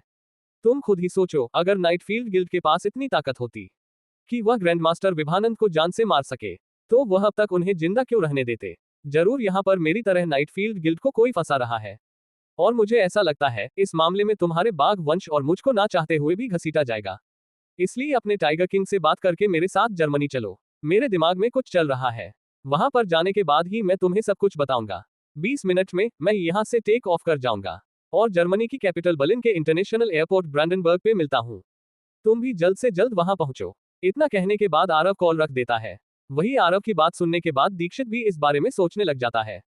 इस बारे में और अच्छे से सोचने के बाद दीक्षित भी अब जर्मनी जाने का फैसला कर लेता है। लेकिन उससे पहले उसे अपने बाघ वंश के टाइगर किंग से बात करनी पड़ेगी, इसीलिए वह तुरंत अपने कमरे से निकल जाता है। थोड़ी ही देर में वह एक बड़े से हॉल के अंदर एंटर करता है, जहां पर बड़ी सी कुर्सी पर एक इंसान बैठा हुआ था। उस इंसान ने प्राचीन समय के किसी योद्धा के जैसा अपने पूरे शरीर पर कवच पहन रखा था। उस इंसान ने अपने सिर पर एक हेलमेट भी पहन रखा था, जिससे एक बाघ दहाड़ता हुआ दिखाई देता है। इस इंसान की गहरी आंखें थी और इसकी दाढ़ी काली ना होकर ब्राउन कलर की थी। यह इंसान बाघ वंश का टाइगर किंग था। दीक्षित इस इंसान के सामने सम्मान में अपना सर झुकाते हुए कहता है, राजा की जय हो। अभी थोड़ी देर पहले मेरी डेविल से बात हुई थी। उसका कहना है कि उसका इस हमले में बिल्कुल भी इन्वॉल्वमेंट नहीं है। और उसकी बात सुनने के बाद मुझे ये पता चला कि कोई उसे फंसा रहा है। और इस समय जर्मनी में जो नाइट फील्ड और नाइट क्लाउड के बीच जो आपसी रंजिश बनी हुई है, उसमें भी शायद उन्हीं लोगों का हाथ है जिन्होंने हमारे वंश पर हमला करवाया है। डेविल ने मुझे ये भी बताया कि इस मामले के शांत होने से पहले इस मामले में हमारे वंश को घसीटा जा सकता है, इसलिए उसने मुझे जर्मनी आने को बोला है। अगर आप मुझे आज्ञा दे तो मैं जर्मनी जा सकता हूँ। दीक्षित की बात सुनने के बाद टाइगर किंग अपनी आंखें बंद कर लेते हैं और कुछ सोचने लग जाते हैं।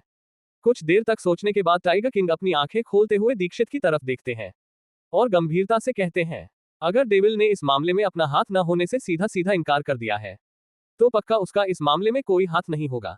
मैंने एक बार डेविल की ताकत को देखा है। उस समय वह छोटा बच्चा सच में बहुत ही ज्यादा ताकतवर था।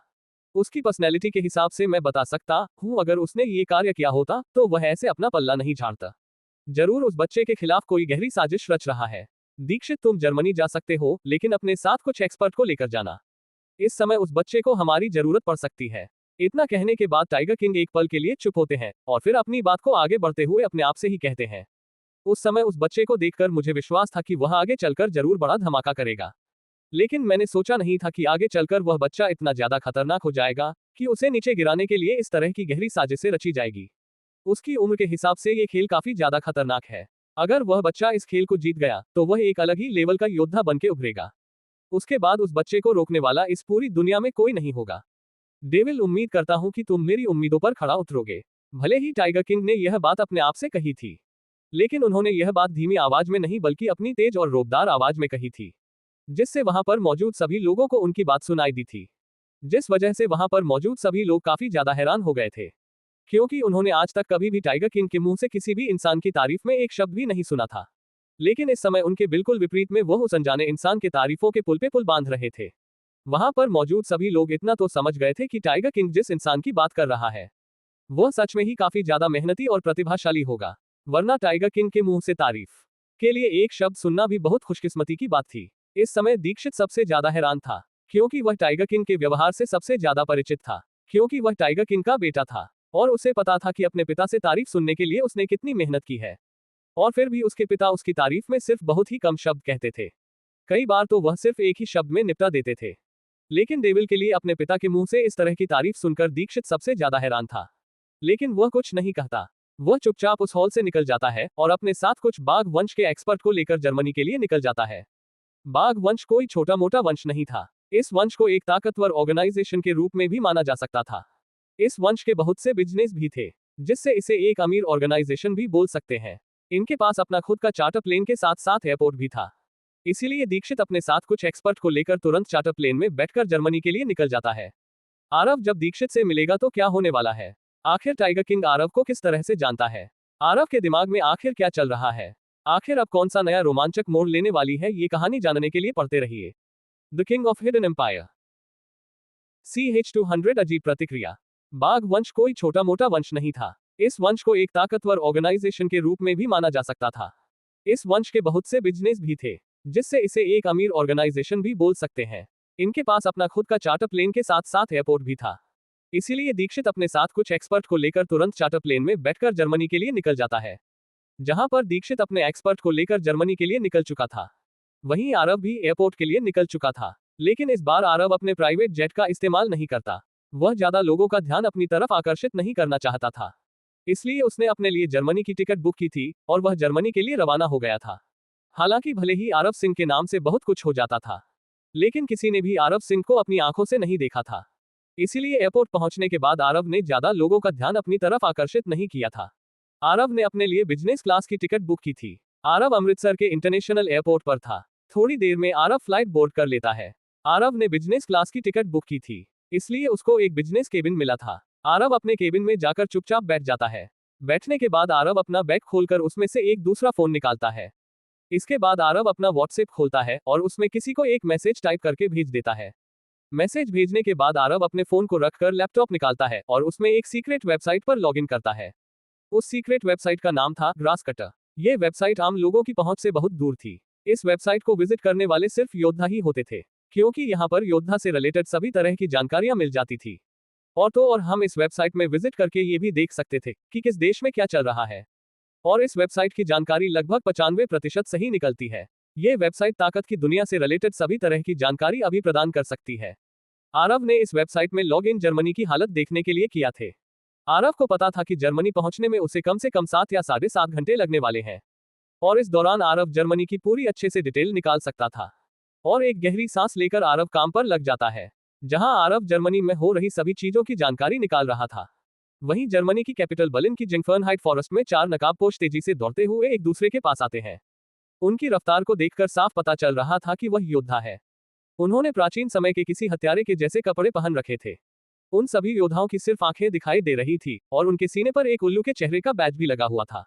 उन सभी के कपड़े भी उल्लू से प्रेरित होकर बनाए गए थे। उन सभी हथियारों का शरीर 6.5 फुट के जितना लंबा था और उन सभी के हाथ में लकड़ी से बना हुआ एक अजीब तरह का धनुष था, जिनकी उनकी छाती तक की थी। उन्होंने तीर रखने के लिए तरकश अपनी पीठ पर न रखकर अपनी कमर पर बांधा हुआ था। उन हथियारों की ड्रेस भी काफी अलग थी, जिस वजह से वह हथियारे सभी हथियारों से बहुत अलग दिखाई दे रहे थे। उन हथियारों के दौड़ने से चारों तरफ धूल के गुब्बार बन रहे थे। उनकी रफ्तार भी कमाल की थी। उनकी रफ्तार से ही साफ बताया जा सकता था कि वह एक अच्छी ताकत के एक्सपर्ट है। जैसे ही वह चारों एक साथ आकर एक जगह पर रुकते हैं, तो उनमें से कोई भी कुछ नहीं बोलता।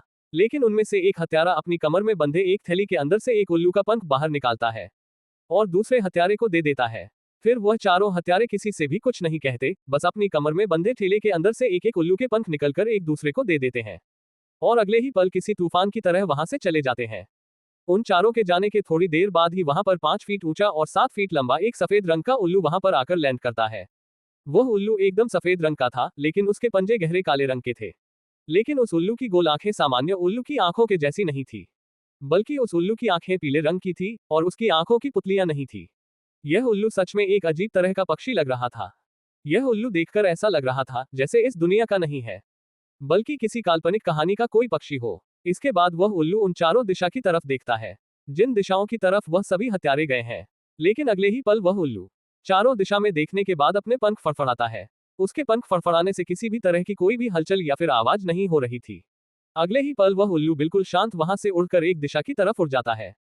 कुछ ही देर में वह उल्लू आंखों से ओझल हो जाता है। आरव अपने फ्लाइट के केबिन में बैठा जर्मनी के बारे में सारी डिटेल निकाल लेता है और थोड़ी देर के बाद आरव अपना लैपटॉप बंद करके रख देता है। वह अब तक जर्मनी की कैपिटल बर्लिन में पहुंच चुका था और कुछ ही देर में उसकी फ्लाइट लैंड करने वाली थी। इसके बाद आरव एक गहरी सांस लेकर विंडो को खोलकर बाहर का नजारा देखता है। आरव बाहर की तरफ देख रहा था, लेकिन थोड़ी देर बाद आरव कुछ ऐसा देखता है जिसे देखकर उसकी आंखें हैरानी में बड़ी हो गई थी। आरव को सफेद बादलों के बीच मनुष्य के आकार का एक सफेद रंग का उल्लू उड़ता हुआ दिखाई देता है। जब आरव उस उल्लू को देख रहा था, पता नहीं क्यों आरव को ऐसा लग रहा था जैसे उसका खून जम रहा है।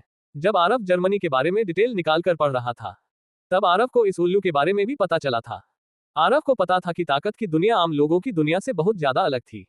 हालांकि उसका खुद भी एक बार एक बहुत बड़े सफेद रंग के सांप के साथ पाला पड़ा था, लेकिन उसने कभी भी एक इतना बड़ा सचमुच अपनी आंखों से उड़ता हुआ पक्षी नहीं देखा था। आरव को यह पता चला था कि जर्मनी में हत्यारा उल्लू संगठन है। यह संगठन जर्मनी के 3 ताकतवर संगठनों में से एक है। आरव को वेबसाइट से यह पता चला था कि इस संगठन के पास एक बहुत ही ताकतवर सफेद उल्लू है, जो कि वायुमंडल का एक खतरनाक जानवर है। जब आरव उस उल्लू को देख रहा था, पता नहीं कैसे, लेकिन वह उल्लू तुरंत अपनी गर्दन को 360 डिग्री में घुमा देता है और आरव की खिड़की की तरफ देखता है। आरव अब तक अपनी जगह पर बैठा था, लेकिन जैसे ही वह उल्लू अपनी पीले रंग की आंखों से आरव की तरफ देखता है, तो आरव को अपने शरीर में खून उबलता हुआ महसूस होने लगता है। हालांकि सफेद बादलों के बीच में उस उल्लू को देखना आम इंसानों की आंखों के बस की बात नहीं थी। आरव का जब खून उबल रहा था, पता नहीं क्यों आरव को उस उल्लू को देखकर अपने अंदर उस उल्लू को जान से मारने की फीलिंग महसूस हो रही थी। पता नहीं क्यों, लेकिन उस उल्लू को देखकर आरव के चेहरे के हाव भाव काफी ज्यादा कठोर हो गए थे। उसकी नसें कस गई थी और उसने अपनी मुट्ठी भींच ली थी। आरव का गुस्सा धीरे धीरे बढ़ता जा रहा था, जिस वजह से उसकी नसें फूलकर मोटी हो गई थी और उसकी बाजू से उबर कर बाहर दिखाई दे रही थी। उसकी माथे की नसें भी फूल गई थी और उसके माथे की नसें तो साफ दिखाई दे रही थी। आरव की आंखें गुस्से में एकदम लाल हो गई थी, पता नहीं कैसे, लेकिन धीरे धीरे आरव का अपने ऊपर से कंट्रोल भी छूटता जा रहा था। आरव के गुस्से की वजह से फ्लाइट के अंदर प्रेशर भी बढ़ने लग गया था। उसकी गुस्से में लाल आंखें देखकर ऐसा लग रहा था जैसे वह अभी ही किसी की जान ले लेगा। आरव के गले से हल्की हल्की हुंकार भी सुनाई दे रही थी। इस समय भले ही आरव के गले से बहुत हल्की हल्की हुंकार निकल रही थी, लेकिन शायद वह हुंकार उस उल्लू को सुनाई दे रही थी, जिस वजह से वह उल्लू अपनी उल्लू की आवाज में चीखता है। हूट। उस उल्लू के चीखने के तुरंत बाद आरव की आंखें भी एक नाग की आंखों में बदल जाती हैं। और जैसे ही आरव की आंखों में परिवर्तन आता है, शायद उस उल्लू ने यह परिवर्तन देख लिया था, इसलिए वह उल्लू तेजी से अपने पंख फड़फड़ाता है और किसी उल्कापिंड की तरह वहां से बहुत तेज रफ्तार में उड़ जाता है और पलक झपकते के साथ वह उल्लू आंखों से ओझल हो जाता है। उस उल्लू के आंखों से ओझल हो जाने के बाद आरव भी नॉर्मल हो गया था, लेकिन वह बहुत ज्यादा हैरान हो गया था। उसे समझ नहीं आया था कि उस उल्लू को देखने के बाद आरव का शरीर अचानक से इस तरह की प्रतिक्रिया क्यों दे रहा था। उसके दिमाग में इस समय बस अभी यही बातें चल रही थी। आखिर उसका उस उल्लू के साथ किस तरह का संबंध है और उसे अपने अंदर इतनी हिंसक एनर्जी क्यों महसूस हो रही थी। आखिर कौन थे वह चारों हत्यारे? क्या वह चारों हत्यारे किसी तरह से हत्यारा उल्लू संगठन से जुड़े हुए हैं? आखिर क्यों उस उल्लू को देखकर आरव का शरीर अचानक से इस तरह की प्रतिक्रिया दे रहा था? आखिर अब कौन सा नया रोमांचक मोड़ लेने वाली है, ये कहानी जानने के लिए पढ़ते रहिए the king of hidden empire. आज के लिए बस इतना ही दोस्तों। The king of hidden empire की इस रोमांचक कहानी के लिए और जानना चाहते हैं तो अगले पार्ट का इंतजार कीजिए। पसंद आए हो तो लाइक, सब्सक्राइब, शेयर करें। कोई गलती लगे तो कमेंट में बताएं, इससे हमें बेहतर कंटेंट बनाने की प्रेरणा मिलती है। धन्यवाद।